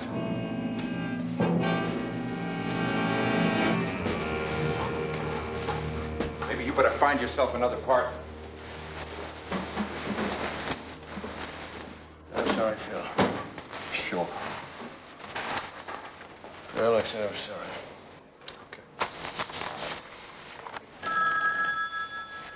Narcotics, Inspector Turner? It's me, Vernon. I've been waiting for you to call. Yeah? What, nobody in the Mission District ever heard of that fella you're looking for. The whole Mission District, Vernon? I can't find him, I tell you. Well, you better. Oh, please, Inspector, it's a dead end. It's a bust. But listen, I got somebody else for you. I don't want anybody else, Vernon. You want Woody Parks? Turner, you there? What about Woody Parks? Tomorrow night, he's picking up a kilo of pure stuff. A kilo. Go on. 10 o'clock. Some guy will leave a yellow station wagon in an underground garage at Union and Fanning. Woody Parks will show about 11. Stuff's in the armrest. Front seat. You did good, Vernon. Now find Cajun for me.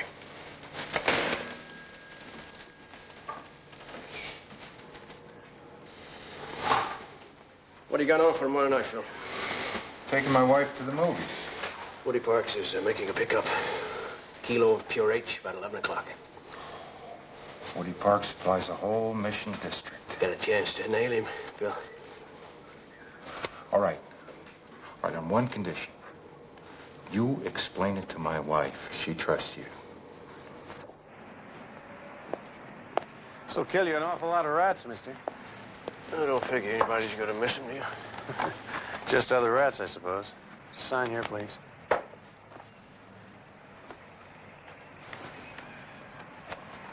Thank you. That's $16 and $1.04 for the governor.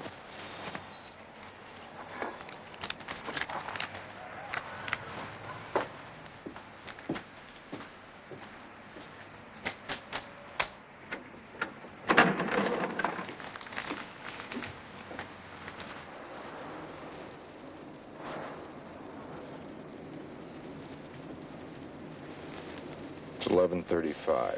He said about 11, Phil. If it gets any later, it's going to be about 12. I sit here all night, every night for a week, just for the chance to nail what he packs. Even a slim chance.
How was I to know that you were really the police?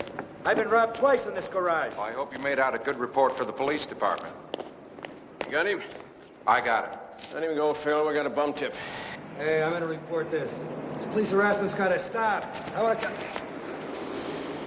You better shut your alligator mouth, Woody. Get out of here.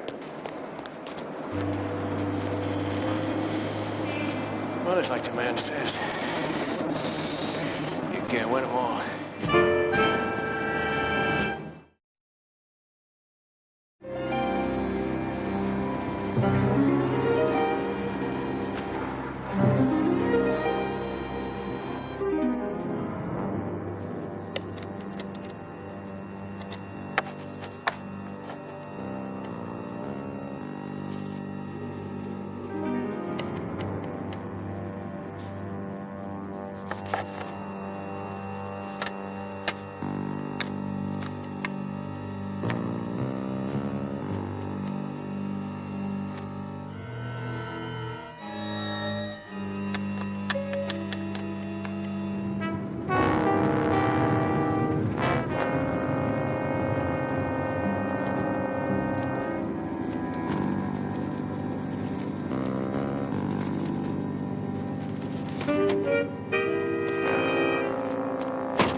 You know, that bullet just nicked Cajun and may not even register as a gunshot wound.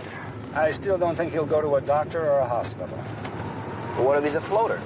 Oh, if he's a floater, he'll be in L.A. or halfway to Chicago by now. Or he could be in that free clinic that you're going to go past. You mean this one here? Yeah, this one. Well, since we're here, why don't we go in and take a look, see what's going on?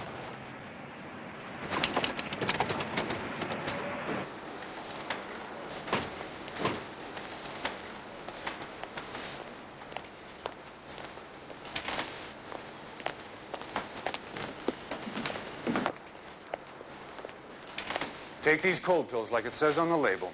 When you run out, come back and I'll give you some more. And cut down on those cigarettes, understand? Yes, officers. You're not city health boys, I know all of them. You don't look like holy holies coming to preach. And you certainly don't need medical attention. That usually leaves the police. Next. I'm Lieutenant Stone. This is Inspector Keller. Alfred Claymore, M.D. What can I do for you? Well, we're looking for a man who's been shot. Oh? Now, the only name we have on him is Cajun. Gentlemen, I hope you'll understand when I say I'm not in the detective business. This place is for runaways, the down and out who can't afford to pay for medical help. If they got the idea that this place was being turned into a police station annex... Doctor, we're not looking for a purse snatcher, you know? We're looking for a man who killed a woman.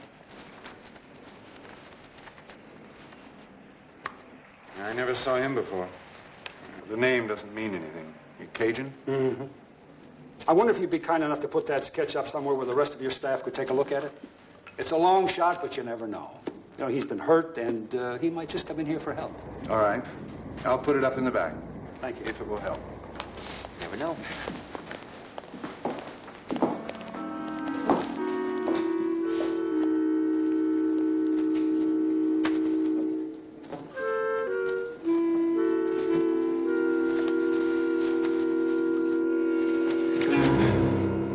How'd they get my name and description? I don't know.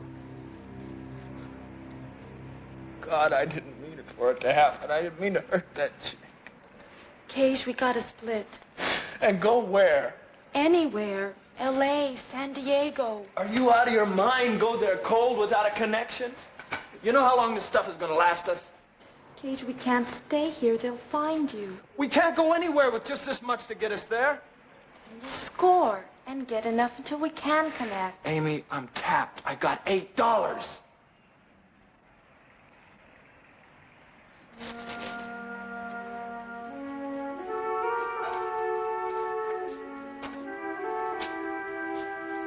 I'll get it for us. How? We haven't got anything left to sell. I'll get it for us.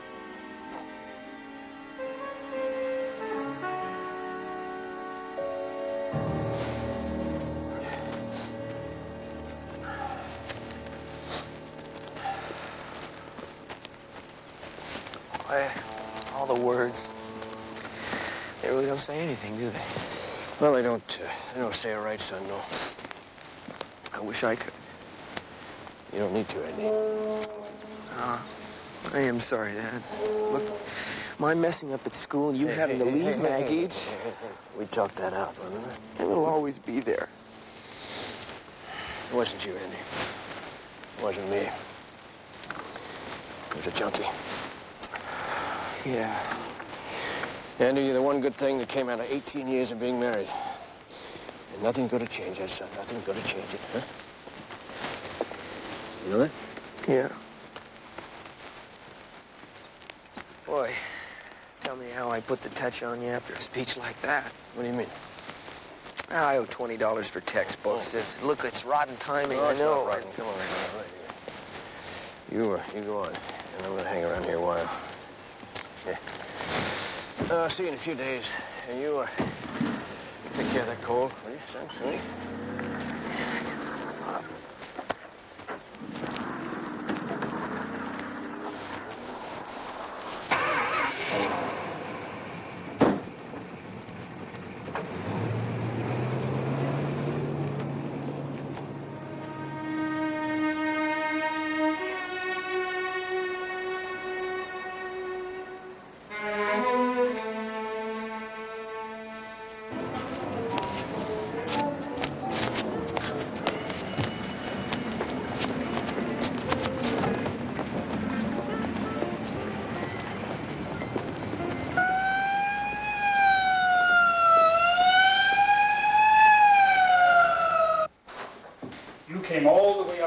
the morgue just to tell me that a junkie died from an overdose? This junkie died from mercury cyanide poisoning. Mercury cyanide? Injected directly into the bloodstream. Well, suicide. Why, I thought the same thing myself. Except this is the second one we've gotten in as many hours. And I've got 3 more down there who may have died from the same thing. And all these guys are addicts? All got tracks in their arms. 2 from the Mission District, 1 from Nob Hill. How long will it take you to check them out? A couple of hours. Hurry up.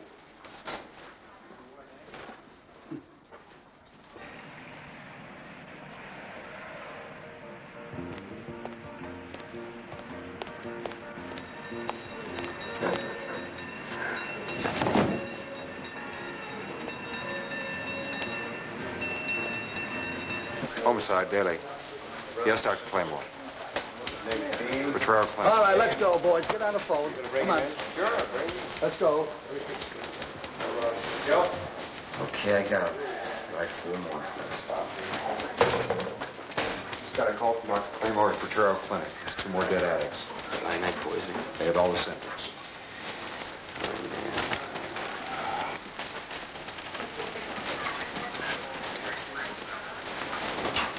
Well, what's the count? That's 16 so far, Mike. That we know of. Well, the chief wants every available man we've got on this one. He just put narco on it, too. We pick up every known heroin pusher we can find, whether we can make the charges stick or not. We've got to get them off the street. Their lawyers will have them out on the street in an hour. Then we put them right back in. We've got to find that poison. Well, you heard the man. Let's go. Close the door.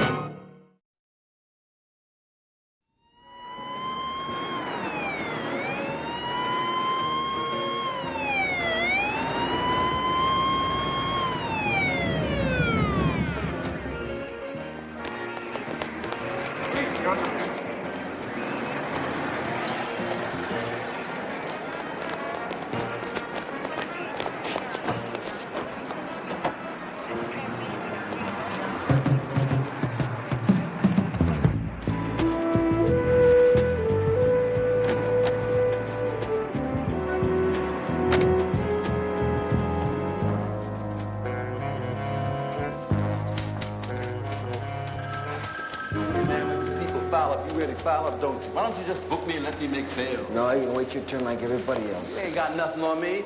You don't even have the right to bring me in. Routine questioning, Nap. Why don't you ask your dumb questions and cut me loose? What's this all about anyway? Got a load of poison smack out in the streets, so haven't you heard? Yeah, I heard, but I don't know nothing. Can you dig nothing? Oh, I know your client is anxious to get home, so am I. But he's just going to have to wait his turn, Counselor. Well, now, look. You want to complain? Call Captain Dent. Address. Huh? Address. 2 West Bleecker, apartment 7. 2 West Bleecker. Excuse me, how long do I gotta wait before I can post bail? See what you made me do? Now we gotta start all over again. Ah, come on, already that's twice. Shut your mouth, Sparrow, and sit right down. You think I like this? Just stay very quiet and stay right there until I get this filled out right. What's your address again? 2 West Bleecker. Jameson! Jameson, I'm surprised at you. I really am. This sheet is filled out improperly. The information is supposed to go down here. You know better than that, don't you? You'll have to do the whole thing over again. Oh, just relax. He'll get to you. Right here. You take care of this first before you get to him. He'll get with you. Where's George? I don't know, out on the street, I guess. Is he all right? I think so. This kind of action he enjoys. Can I split? I haven't even started with you yet. I didn't do anything, man. Tell me, man, you've been busted 8 times in the last 2 years. Now, what's your Social Security number? My what? In the local news, the rash of recent deaths due to poisoned street narcotics has prompted some of the free clinics around the Bay Area into a unique offer. They will test any narcotics currently held by individuals, and if no traces of the poison are found, they will return those narcotics.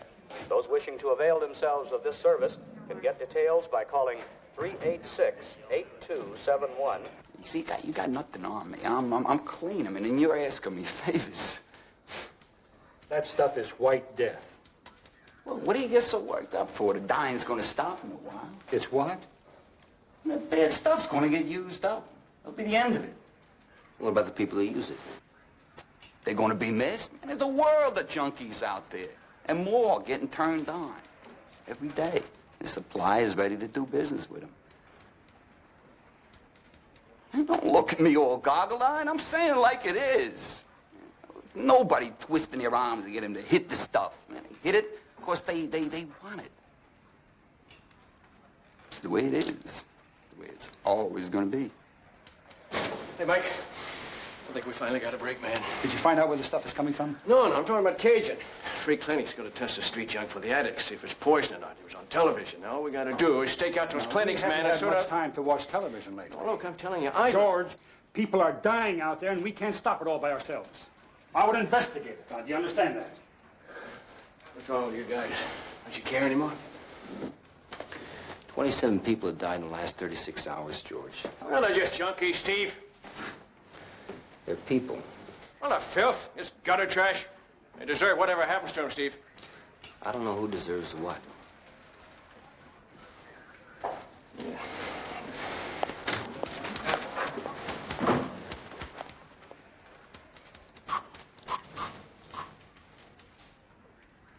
Get him out. Come on, let's go. Let's go.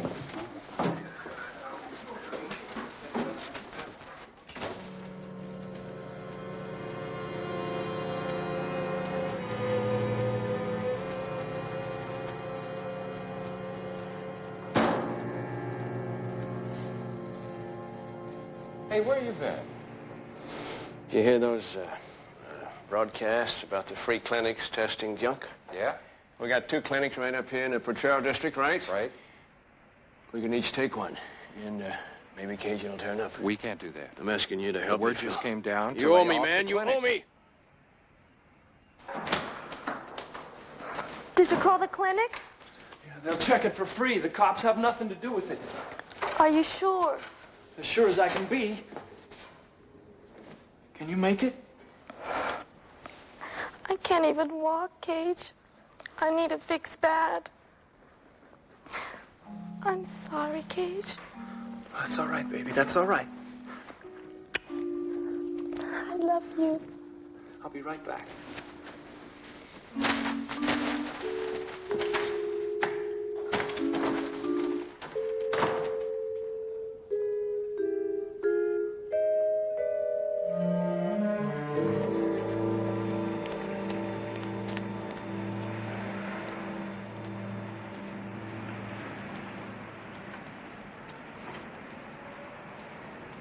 Seen anything? I've seen half a dozen, but none to fit Cajun. There's nothing here. You see him, you call me. George? I'll call you.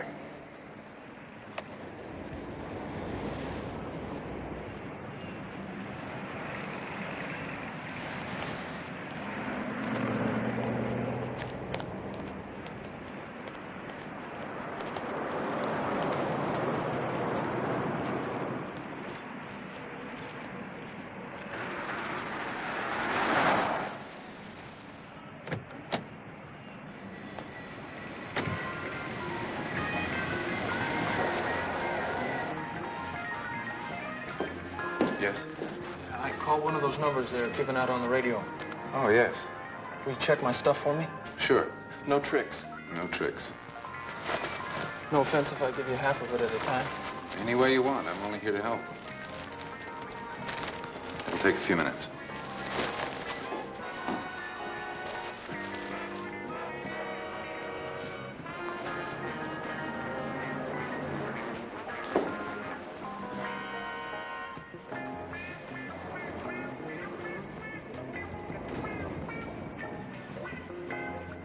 Yes.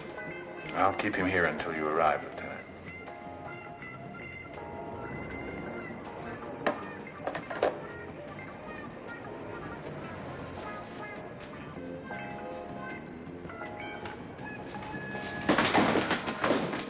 All right, hold it right there, police! Oh, the police! What are you doing? Get out of my way. Who are you? Police, get out of my way!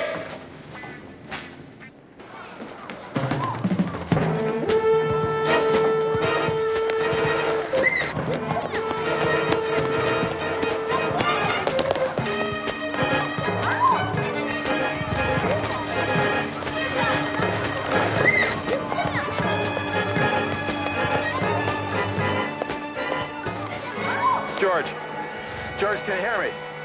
Yeah. Yeah, I spotted him. Get over to 22nd and Minnesota as fast as you can.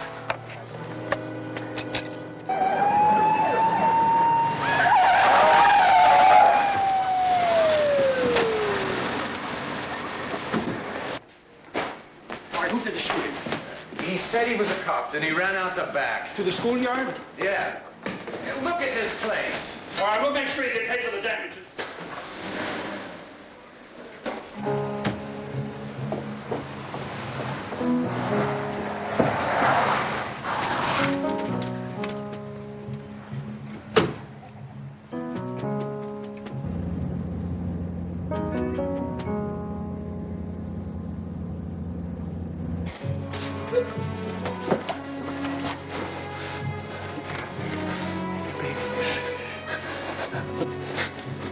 Cage, I can't wait. I gotta take a chance. No. Please, Cage, don't make me beg. Please. Not you, me. Me first, and if nothing happens, then you. Simple. But if something happens?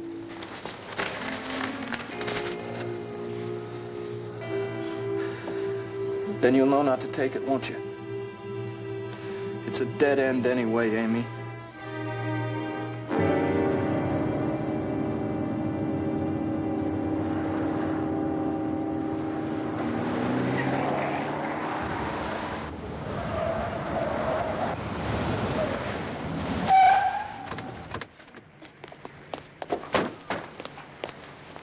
What are you guys doing? Your job, Stone. We're looking for a killer. You're looking for a vendetta.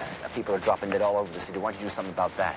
Inspector George Turner. Call the watch commander at once on a landline. Emergency. Help! Someone help! Cage is dying. Oh, God, please, someone help me. Oh, somebody help me. Cage is dying. Cage? Somebody do Phil, call in for me. I want in on this one. in there. I got you. I got you. George. Wait. I'm gonna call the meat wagon. I told you before to stay out of it. We'll take care of it. You save your sympathy, Lieutenant, for the ones these people rob and kill to support their habit, man. Get yourself back to the station and make out your report.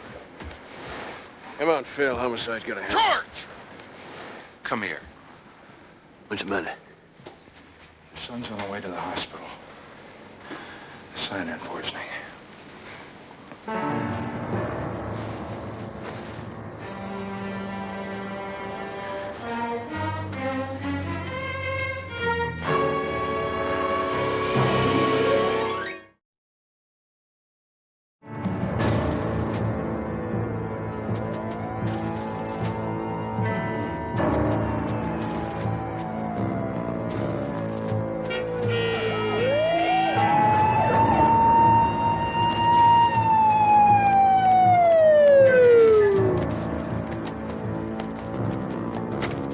Andy?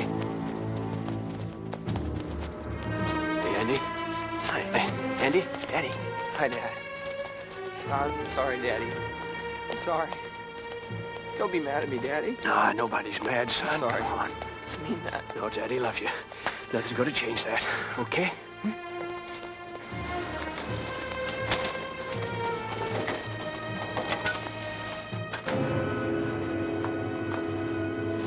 He told the attendant he'd been strung out for the past 6 months.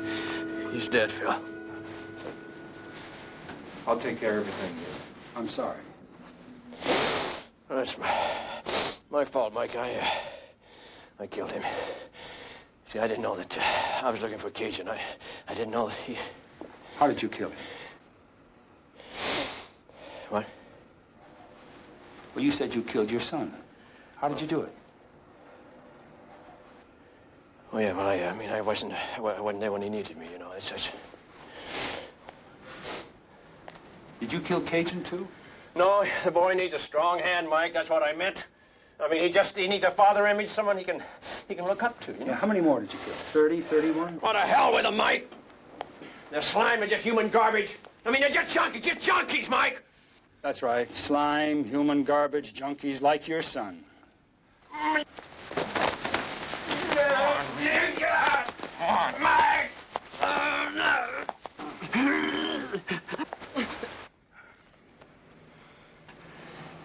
Now, those addicts were people before they were junkies, just like your son. They had fathers, too, you know. And no matter what they become, there's somebody who cares for them, somebody who doesn't want to see them dead.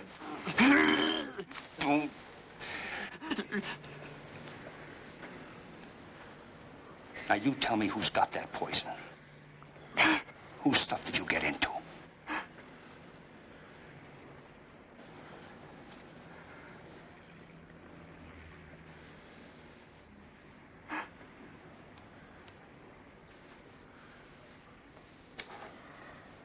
Woody Parks. It wasn't a bum tip, was it? You found it and you poisoned it. Woody Parks, your man. Here's his address.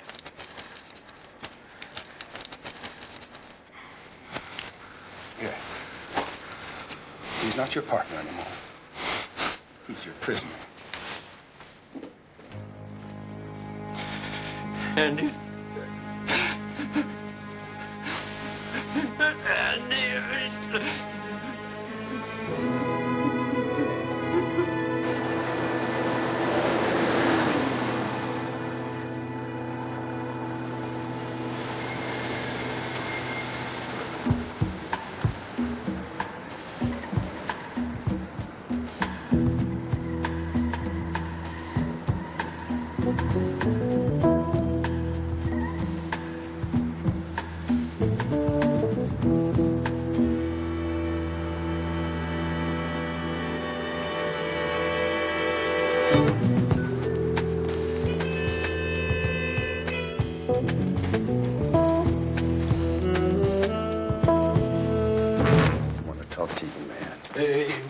Why don't you put that thing away? This is just to make sure you listen. Now, you're the one that put the poison out on the street, Woody. Oh, get off that. I had it checked. It was all bad. And if I had more than a weekend habit, I'd have been dead. I wouldn't do that. It's like cutting my own throat. You don't have to worry about that, because if you don't come up with the right thing, I'm going to cut it for you. Okay. Let's go to my apartment.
many bags this could have cut into?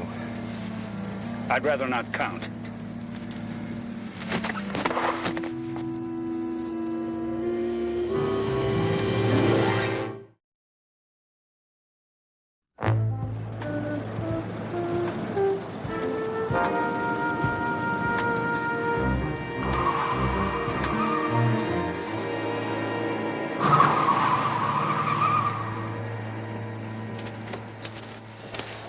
I don't know. Still think you ought to ask for a transfer. That's what my wife says, only I don't notice you guys getting home any earlier. Yeah, not lately.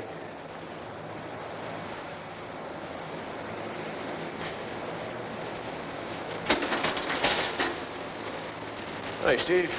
Hi, Mike. George. How's it going, Phil? Pretty good. Just got one death this week. Yeah, well, I'm sorry. I believe you. Doesn't help much, though, does it? Nothing's gonna help, Mike. Nothing's gonna change. Poison's still on the street, you know that? Just a different kind of poison. It's slower, but it's just as deadly, right? Gotta keep killing people like Maggie, my son. And Cajun? How's it going? I'm still trying.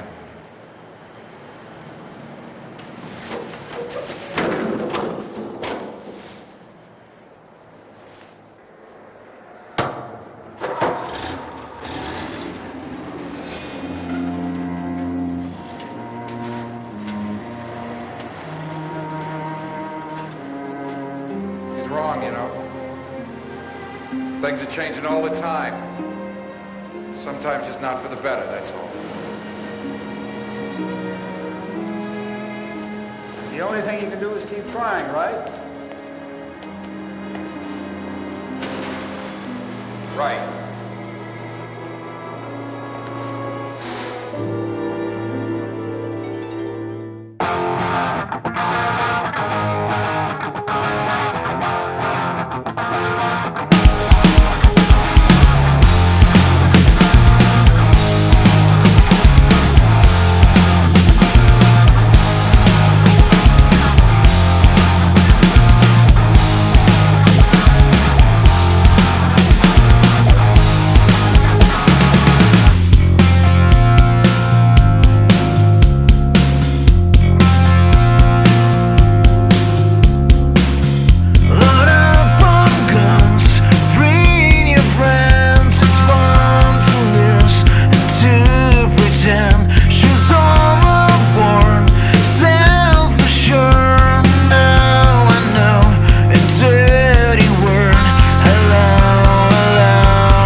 Outpost to coordinator. Go. Another limousine. Black. One man in front, two in the rear. Is Birmingham aboard? Negative.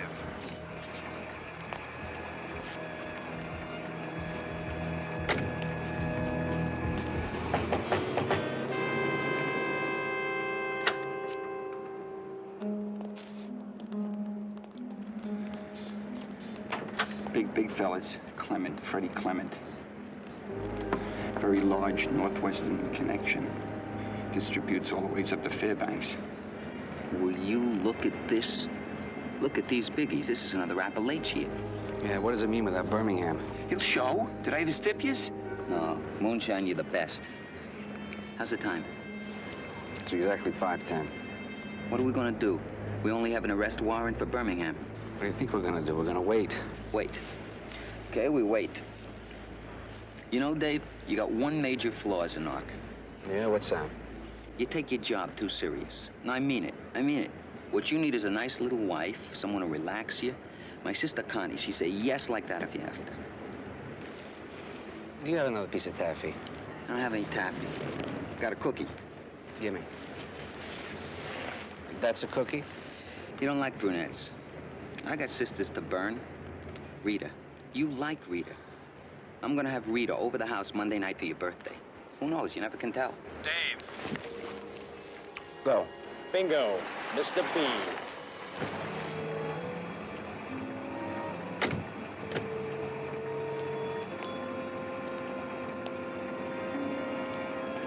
Park it around the corner.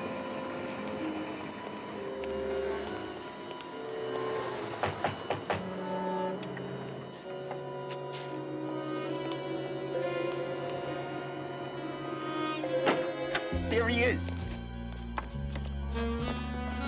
That's Art DeVoe, Baldy, local muscle, very rough child. Well, Eunice, this is Dave. The rat is in the trap. And we're gonna spring it in, 60 seconds. Yeah, what about I'm out. Now, you've been very good, Moonshine. Now, just stay loose, huh? Everything will be fine.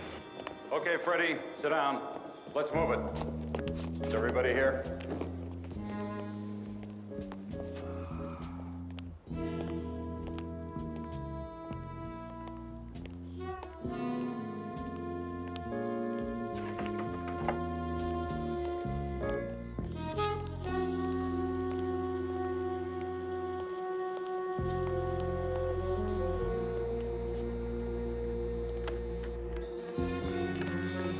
Freeze it!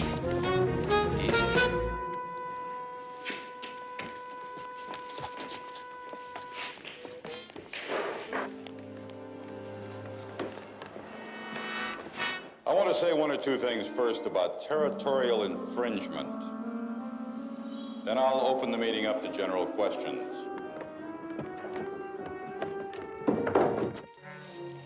Now, I don't want to hear any personal attacks, and I don't want to have any hurt feelings. Gentlemen, we have a $100 million business here. Mr. Scatter!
Lambert, how is he? I'll try to bring him back, but he's gone. Married. 3 kids. Well, we're going to have a report. Listen, if you want to unwind first, you go right ahead. No, let's do it. Well, you were in charge of the stakeout? Yeah. We had a major bust going on. Every prime supplier on the West Coast. Mr. B called the meeting. That's called Birmingham. We've been after Birmingham for 5 years, but we've never really been able to tie him into the organization. I had a warrant out for his arrest based on reliable information that he was carrying $250,000 worth of skag. But he slipped our collar, and everything blew up on us. This officer, Cobb, was posted on the street. Birmingham shot him. Any witnesses? I saw it. I was about 20 yards away. Anybody else? Yeah, our snitch was there, Moonshine. We call him Moonshine. His name's Fisher. Randolph J. Cobb gave me his wife's number. I have to call her. You go ahead. You call her and just take it easy, will you? I think we've got enough to start on. We'll keep in touch. Sounds pretty tight. We ought to be able to hang a murder one rap on Mr. B. He's a very quick cat. He won't fall easy. We'll see. Sorry we're late, Mr. B. The airport was socked in. You're Carter? Yes, sir. The powder man? Yes, sir. That's what they said you wanted. That's exactly what I mean. Snuff him.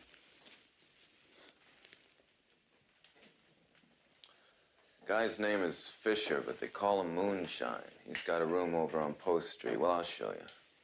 And what about Lambert? Yeah, he saw me too. Carl, you know, sometimes it's a lot cheaper to spend a couple thousand on a cop than it is to waste him. Can he be reached? Nah, not this guy. He's a crusader. He's been out after Mr. B ever since he got into the department. Look into his background. Let's see how pure he is. Women, gambling. Yeah, whatever. Just find it. Oh, and Artie, if you don't come up with something, then waste him.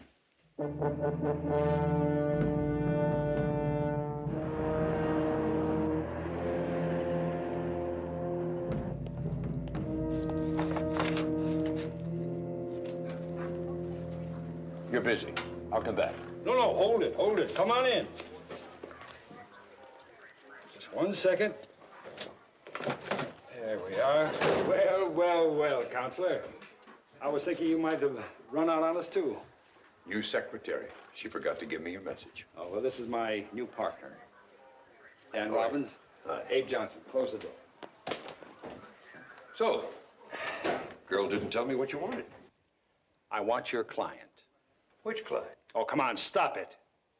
Yes. Well, Mr. Birmingham told me about a mix-up of some sort on the waterfront this morning. Said he had a few business matters to attend to, then he'd contact narcotics. Homicide. The charge is murder. Well, it doesn't matter what the charge is. The man's innocent. He told me he was in San Jose this morning. A narcotics officer saw him in a San Francisco warehouse. You mean Lambert? Well, that man has been impugning my client's reputation for years. Well, that wouldn't be hard. Lieutenant, I have just filed a civil pleading against Officer Lambert for malicious defamation. Just so you know, I'm not about to stand by and let a personal vendetta railroad my client into prison. And that's going to be your defense? If it goes to trial, it will be. I don't think it will, though. I don't think Lambert will be willing to perjure himself. When the chips are down, I believe you'll find Dave Lambert declines to testify. I wouldn't bet on it. 40. Hey, Telephone man. who for? 215 Rudolph Fisher. He ain't home. Oh, this is the time he asked for. He made a very big thing of it. It's got to be fixed today. Well, he ain't home. I'm sorry. Too bad. Well, I'll try to be back in 3 or 4 weeks. All right, come on. What would it take to let me know somebody's coming? 2 minutes? Couldn't he write me a note? Sometimes people are funny. All right, flip the latch when you go out. It'll lock by itself. Thank you.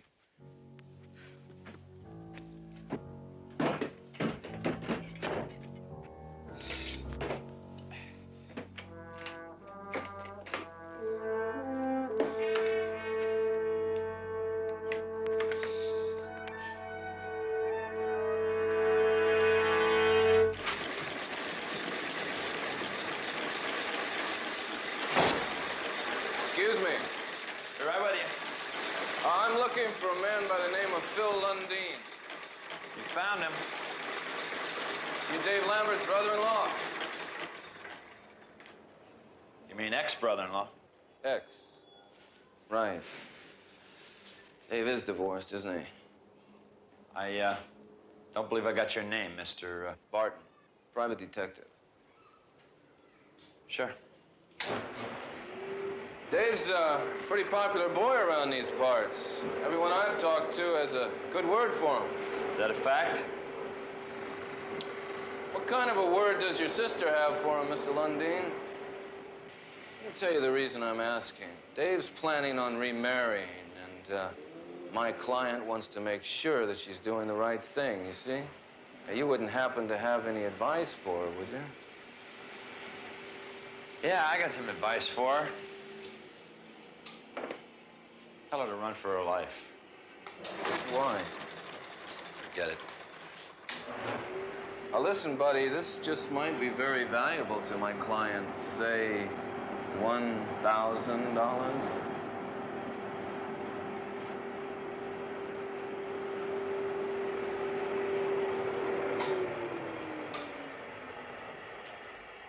Mr. Barton, tell your client she's got a deal.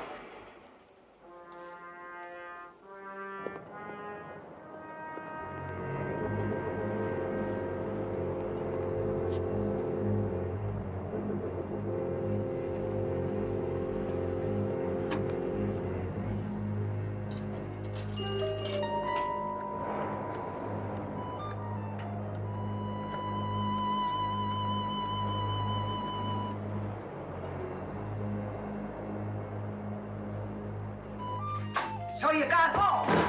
See, alive! You trying to give me a stroke? Somebody ought to bell you like a cat.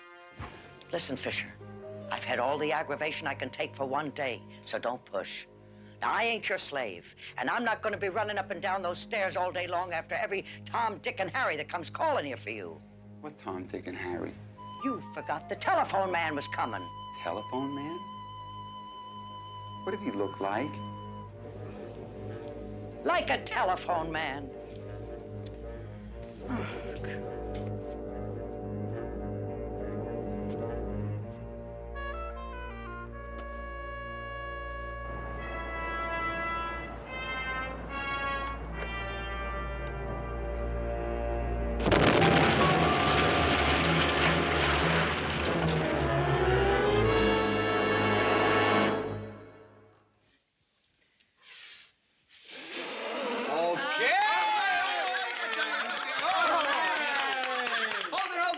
Toast to the birthday boy Toast. here.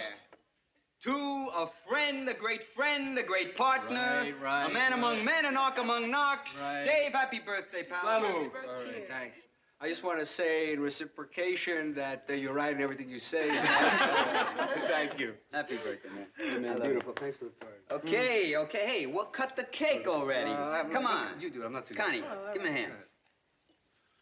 You should bake that. It's unbelievable. Looks like it's bought in a store, doesn't it? Connie, bake that. Rita, go get the presents. will you? Come on, babe. I'll give you Rodriguez, watch it, because she's got a eye on Dave. Oh, hey. You're lucky they outlawed polygamy.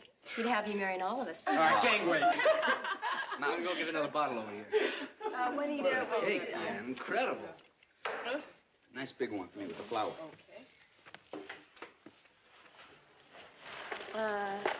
Want to give me a refill? I certainly do. You are some cooker. Hey, easy. I'm driving. That's all right. I'll take you home. Happy birthday, David. Thanks, Connie. And thanks for that cake. You know, Ernie's right. We deserve one another. Oh, well, in that case, how about a big gold kiss? You got it. Come on, come on, come on! We're opening the presents. Come on, break it up. Birthday to you. Open this first, right here. Incredible. Who's this from? I don't know. You don't know? Who does know? From your brother, huh? I don't know. It's gonna be a bomb, right? You can tell. You never can tell. All right. It's a tape recorder. I thought you said these were supposed to be gag gifts. Yeah, well, wait till you hear what's on. Hold it. Is Dave here? Sure. Come on in. No, could we see him for a minute? Oh, yeah. Dave, come here a second. Hey, carry on. We'll be right back. Mike? Birmingham's in custody. Where'd you find him? He turned himself in. Arraignment's tomorrow. I'll be there. That's why we wanted to talk to you. You'll have to be there. We lost moonshine. They wired his room, blew half his apartment out. No sign of a man. We think he tripped a wire and ran. Well, that's one witness down and one to go. Hey, come on, Ernie. You don't think they'll try to kill a cop? He might. Birmingham's dead if you testify. Mike, are we authorized to give Dave any protection? No, I don't want any protection. Doesn't even have to be official. Just some of the guys will hang around, make sure. No, all right? Look, if they try anything, they're going to try a bribe. Now it's my birthday. Come on in and have a piece of cake, will you?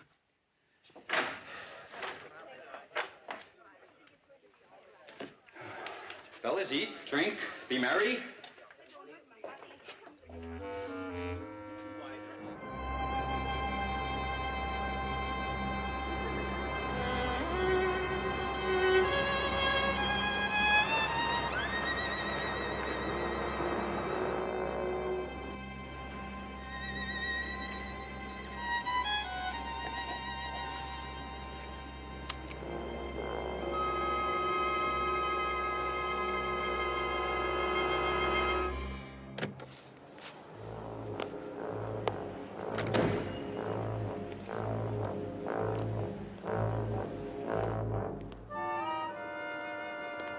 Good evening, Officer Lambert.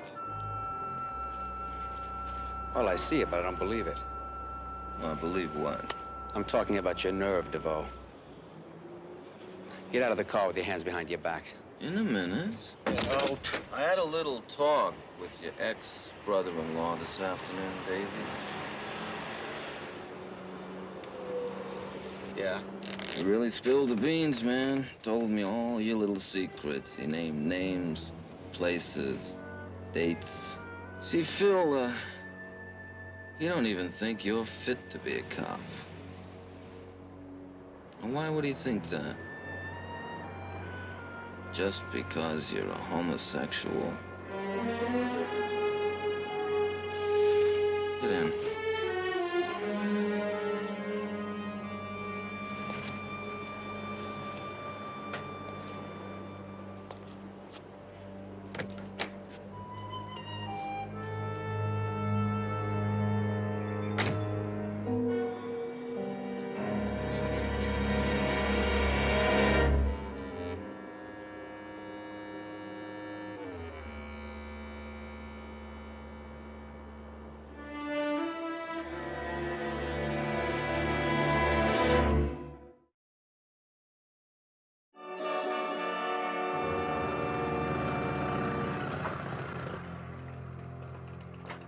Any word on Moonshine? No, not yet. He's still hiding.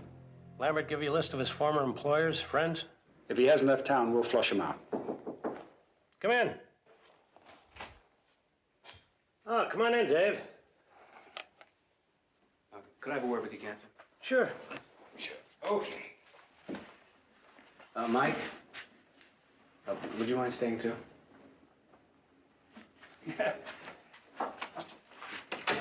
Sit down. What's your problem? I just thought I should cue the department in on certain new developments. Go ahead. One of Birmingham's soldiers was waiting for me last night when I got home, and he tried to hassle me. You're kidding. How? Well, he said that if I testified against Birmingham, he'd have the record show that I was a homosexual.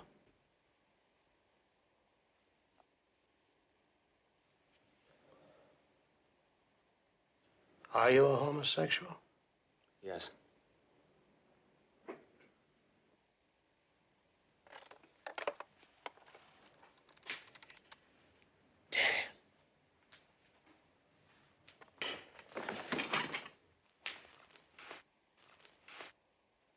Who else knows about this? I don't know. Anybody in the department? I don't think so. I chose to keep it quiet. Do you mind telling me why?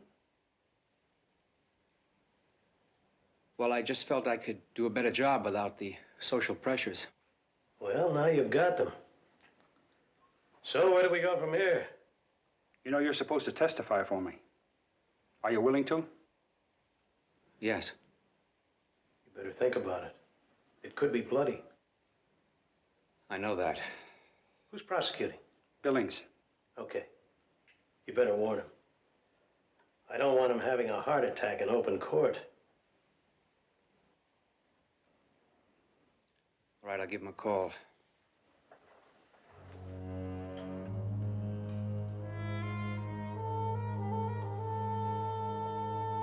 Thank you.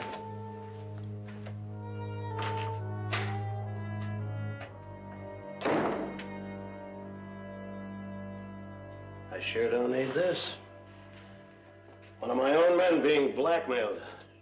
Jack, he wasn't blackmailed. He reported it. That takes the threat away. What does that mean? That there's no problem? No, I didn't say that. Good. Because there's going to be a problem and you know it. Not that the department discriminates, but some of my men aren't as understanding as you are. And some of them are going to begin to wonder what else they don't know about Dave Lambert. And that gives me a personnel problem, doesn't it? Okay, let's just take one step at a time. He said he was willing to testify. That means we still have a case. Make it stick, Mike.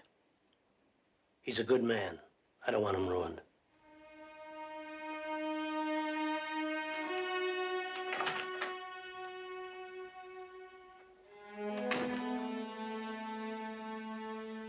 Look, we know you run a book. We know that Moonshine bets with you. So let's quit playing games, huh? So, what do you want from me? Information. I told you I haven't seen him. Well, find them. There's $500 in it for you. Here. Call this number. Sure. Anything for a friend.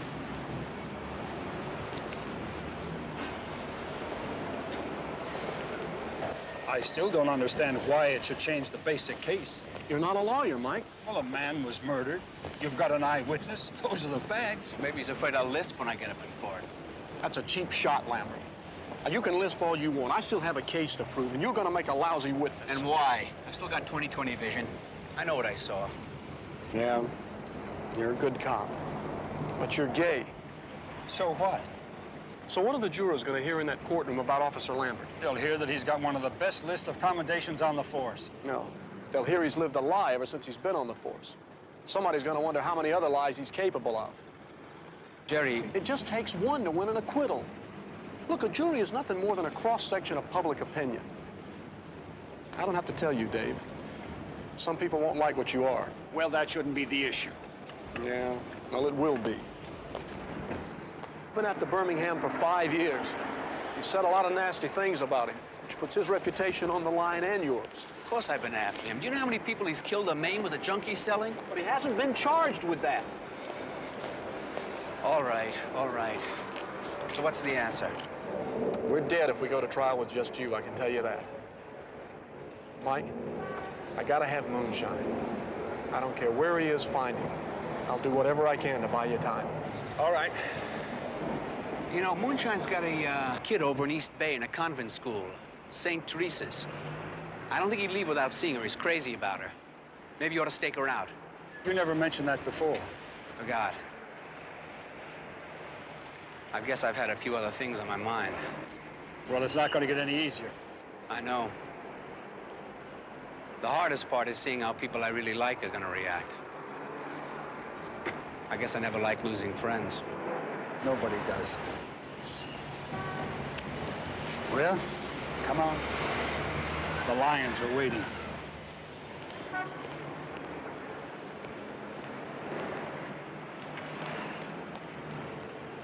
Mr. Birmingham, you've heard the charges against you. How do you plead? Not guilty, Your Honor. Very well. Prosecution ready to set a date for a preliminary hearing? No, Your Honor. No? Your Honor, the state requests a continuance for 7 days. Judge Kramer, it is absolutely basic to the law that every prisoner be given a speedy trial. Now, if the state's case isn't ready, why was an arrest made? I think that's an awfully good question, Mr. Billings. We are ready, Your Honor. Unfortunately, I'm still involved in a prior litigation. Are you the only assistant the district attorney has on his staff? No, sir. Then why wasn't someone else assigned to this case? I don't know, sir. Judge.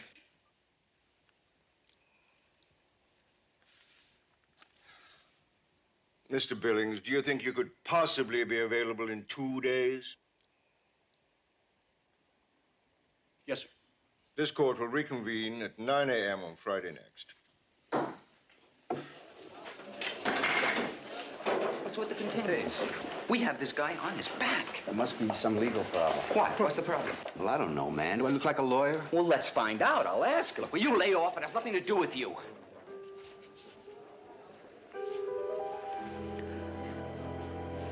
I'm sorry, Arnie. I'm sorry. Look, I'll explain later, all right?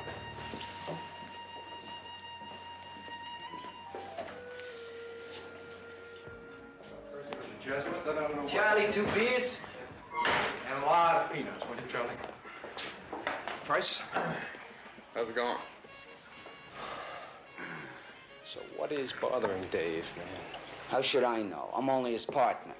Oh, come on. We don't need a continuance. Now, we're ready. We can go. We got the case locked. No, it does not make any sense. Makes sense to me. Oh, yeah? Well, you know so much, Price. Why don't you clue me in? Well, you haven't heard yet? Heard what? Let me tell you something funny. When I was working in Vice, I used to see that guy, and I'd say to myself, I don't know, man. I just don't know. You know? What are you talking about? Lambert, man. Your, sweetie pie. Hey, Detective Price. I hope you didn't mean what I think you meant. I meant the guy's gay, man. Now, that is a damn lie, and you better watch your mouth, okay? Aaron, he admitted it himself. It's all over Bryant Street. And all the time you're trying to get him to marry your sister. Come on, Aaron, you had to know, huh? I mean, you were buddies. Let me ask you something. What do you do after a fight? Send each other flowers? Hey, no, Ernie, no, man, come on.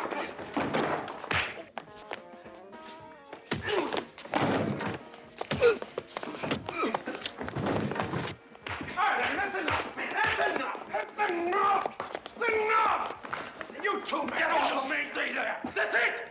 That's it. Okay, I'm all right. I'm all right. I'm okay. You lie. You guys.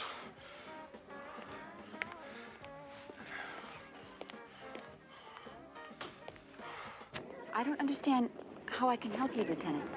It seems that you have the same address for Mr. Fisher that we have. And you say he hasn't tried to contact his daughter in the past few days? No, he hasn't. Is that usual, sister? I mean, how often will he normally come by or telephone? Oh, he never telephones. He always comes by. He likes to give Dolores little presents. They walk, they talk. They have a very good relationship. Actually, now that I think of it, they haven't seen each other for several weeks. And you think a visit may be long overdue? Yes, long overdue. Sister, I don't want to alarm you, but I think that there's a possibility that that child could be in danger. I don't understand. Well, she could be in danger by some people who are trying to reach her father through her. Oh, I see. So what I'll do is I'll leave a man on stakeout here. Here? No, I mean at the front entrance. So we can have a talk with Mr. Fisher if he shows up. All right, I understand. In the meantime, if he telephones or writes a letter, would you call me immediately, please? Here's my card. And thank you, sister. Thank you.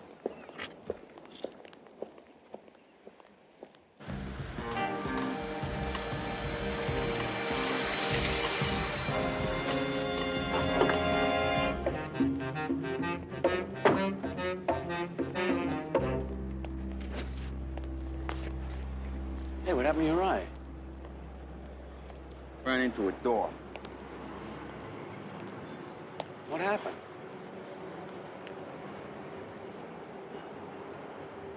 I heard a rumor down at the grill.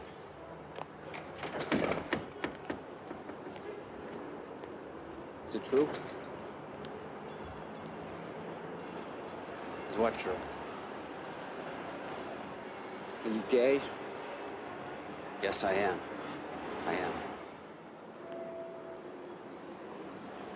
I don't believe it. Well, it's true, Ernie. It's true. Oh. How can you know somebody all these years and not know anything about him at all? Why didn't you tell me? I didn't tell anybody, Ernie. I'm not anybody. I'm your partner. No, I guess I kept it quiet because I just knew what an effect it would have around here. Around here? What about the effect on me? Yeah. You too, Ernie. I was afraid of what you'd feel. I was afraid. What do you feel? What do I feel? Yeah. I feel like a fool. That's how I feel.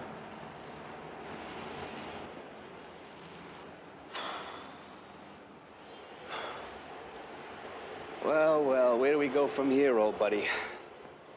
Nowhere. We go nowhere. Ernie, come here. Don't you ever touch me again.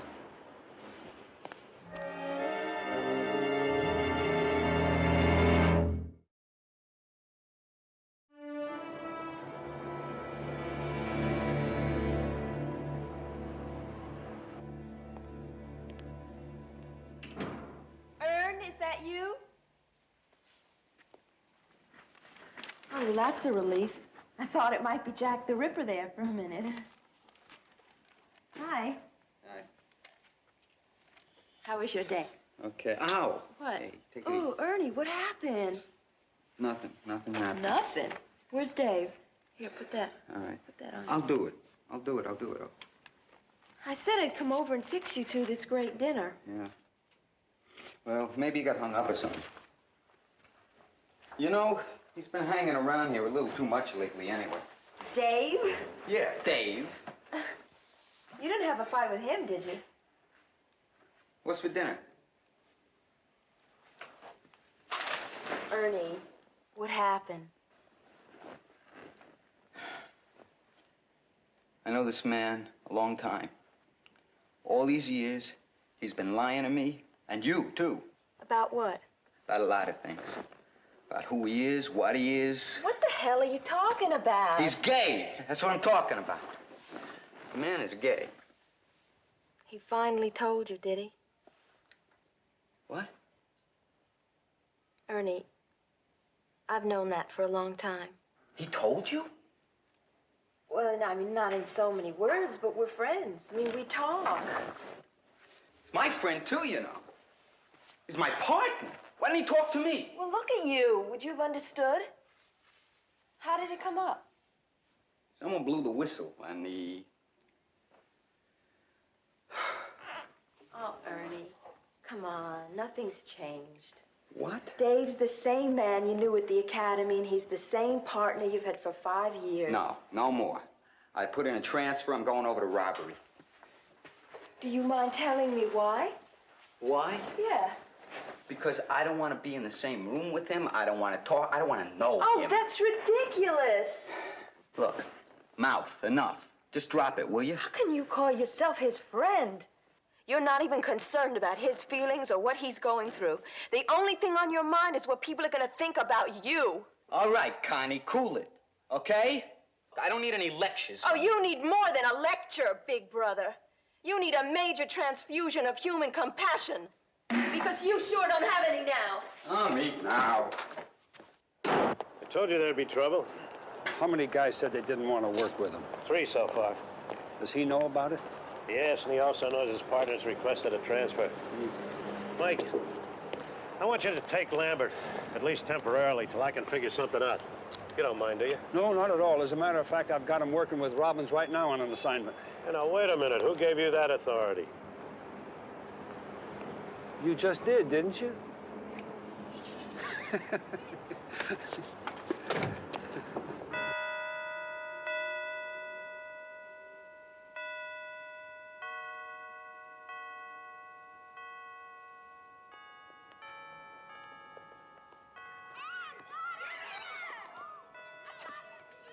How's about another taffy? Oh, no, thanks. Boo! Are you the secret stakeout? Well, I wouldn't exactly say secret. Sister sent me. She said to tell you that Dolores had a visitor. Wasn't her father. No, not her father, but he's from her father. He sent her some stuff. Candy, a comic book. He was right behind me. There! That's the Swede.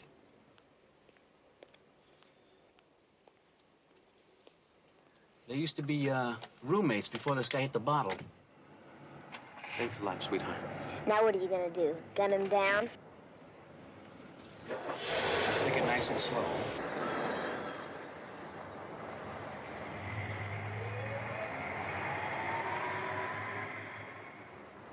One, 2, 3, 4, 500. Yeah, I knew he'd be around here sooner or later. I'd call you the minute he left. You're a big hero.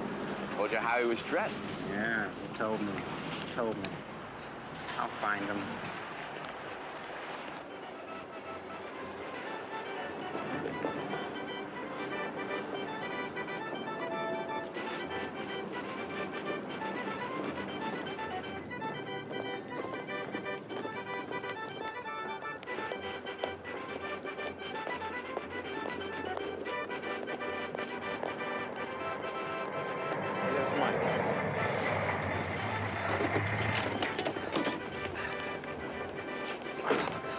Well, we lost him. He spot you? No, I don't think so. He drove straight here and he parked across the street. He's got to be in here somewhere. Well, what about moonshine? No sign of him.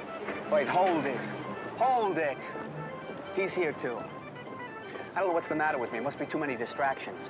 Moonshine used to work with the Carnies. I should have remembered that. There'd be no better place in town to hide out than here. All right, come on, let's take a look.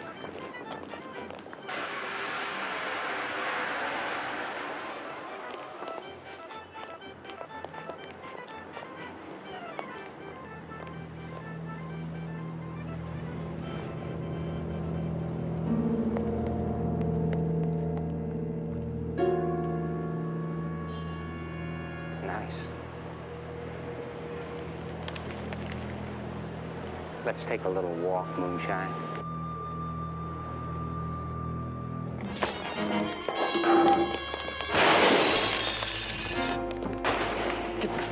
Drop it. Drop it! The clown. Find him.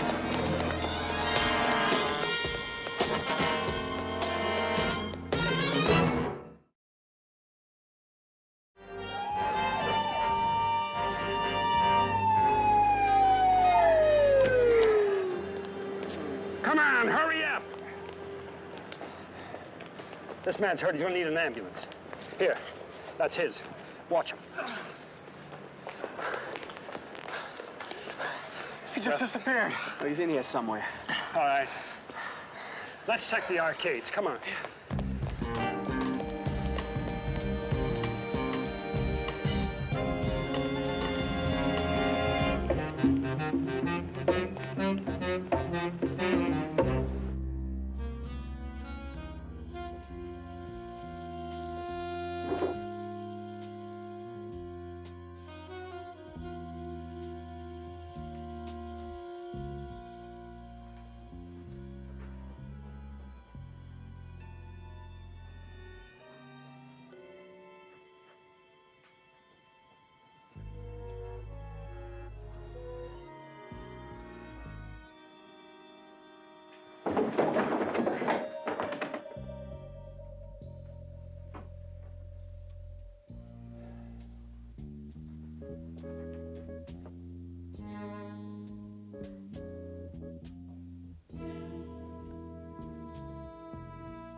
Please. Come on, up. Come on, get up, will you? Hey, what's a rap? You know the rap, Moonshine. You're a material witness to a murder. Never seen it. The powder man's on his way to the hospital. He fits the description that your landlady gave of him. That means he's not in the picture anymore. Stavo out of the picture? No, not yet. Never seen it. You can have 24-hour protection. Protection?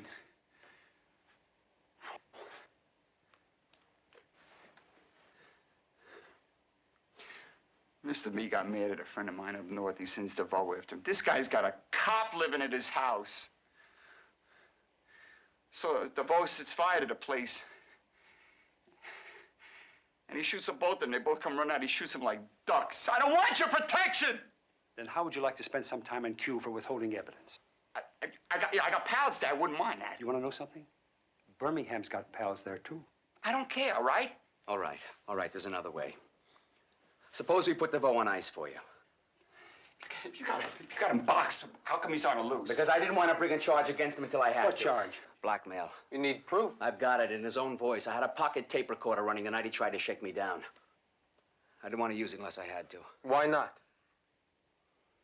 He did a real number on me, names, places, people I've been involved with. Wait a minute.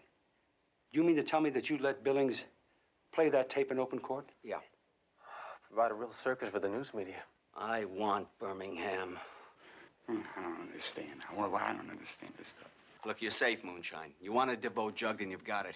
He'll get 5 to 10 for blackmail with his record. What? I know what Shelley's in. I'll testify. Now listen to me. Wait a minute. Hold it. Now listen.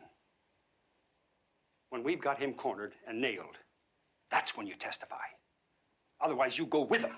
You really want to leave your little girl alone all that time, Moonshine?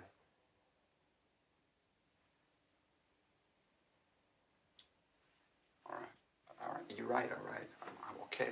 I can Objection. Hearsay evidence, not relative to the present case.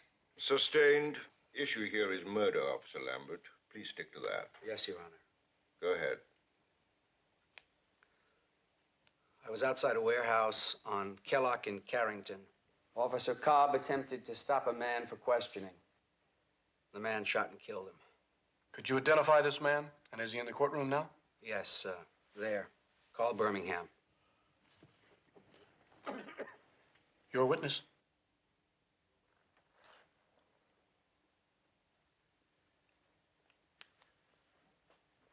Officer Lambert, how many times have you arrested Mr. Birmingham in the course of your duties? I'm not sure. It was 4. No, it was 5 times. And how many convictions are there against him? Well, there are none that I know of. But it hasn't been for want of trying on your part, has it? As a matter of fact, you would do a great deal to see this man in jail. Even lie, wouldn't you? No. And I gather you're not the lying kind. Not when it comes to police matters. Uh-huh. And you've never lied to or for the police department, have you? That's right. I see.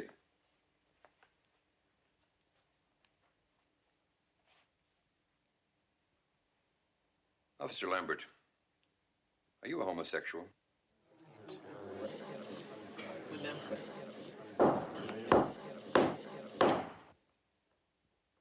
No objection, Mr. Billings? No, Your Honor. Are you sure this is relevant? Yes, Your Honor, I'm sure. Answer the question. Yes. Did the police department know this at the time you joined? No. So you lied to them, didn't you? No, sir. No, sir. I was never asked that question. How fortunate that you omitted to tell the truth. How many other times have you omitted to tell the truth? Your whole life has been a living lie, hasn't it? Objection. Sustained. No further questions. You may redirect. Officer Lambert, has there ever been an attempt to blackmail you because of your homosexuality? Objection. How in the world can you do that, Mr. Johnson? You opened the lion. Overruled. Go ahead. There was an attempt to blackmail me last Monday night. By whom? An employee of Mr. Birmingham by the name of Arthur DeVoe. Do you have any proof of this? Yes, I do. I have a tape recording of it.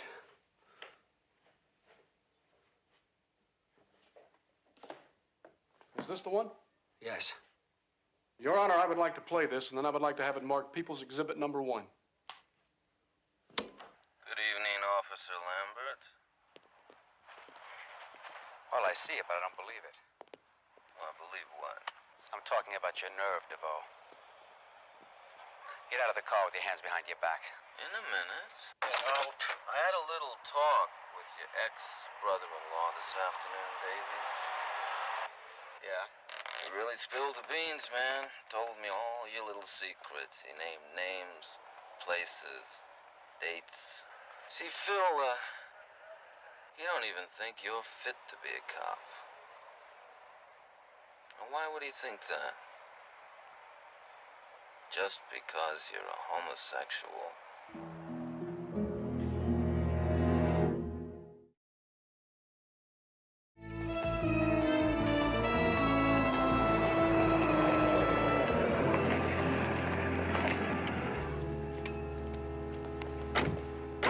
Moonshine's testimony, I don't think we have anything to worry about. It's got to be a lock. Well, I wish there'd been some other way we could have nailed DeVoe. I wish so, too. But Captain said he wants you to return the narcotics today. Yeah, I heard. Well, it was a short partnership, but I think a profitable one. Thanks for your support. Anytime. Hey, Dave. Mike, Dan, congratulations, man. Thanks. I hear Birmingham's really gonna get his. Yeah, you got 2 for the price of 1, pal. It's gonna be a long time before Art DeVoe's on the streets again, I'll tell you that. You all right? I'll see you upstairs, Eddie. Okay. See you guys later. Right. You did good in court, pal. I never would have played that tape. Never. Well, you didn't have to. Oh, I meant to tell you, I'm gonna chicken out of that transfer. What do I know about robbery? Well, you could learn. Yeah, but that's the trouble with me. I'm such a slow learner. I kind of figure I know what I'm doing around here, you know? I trust the guys around me, and what's the sense of breaking up a good team? Is that okay with you? Hey, we were made for each other. You had to say that, huh?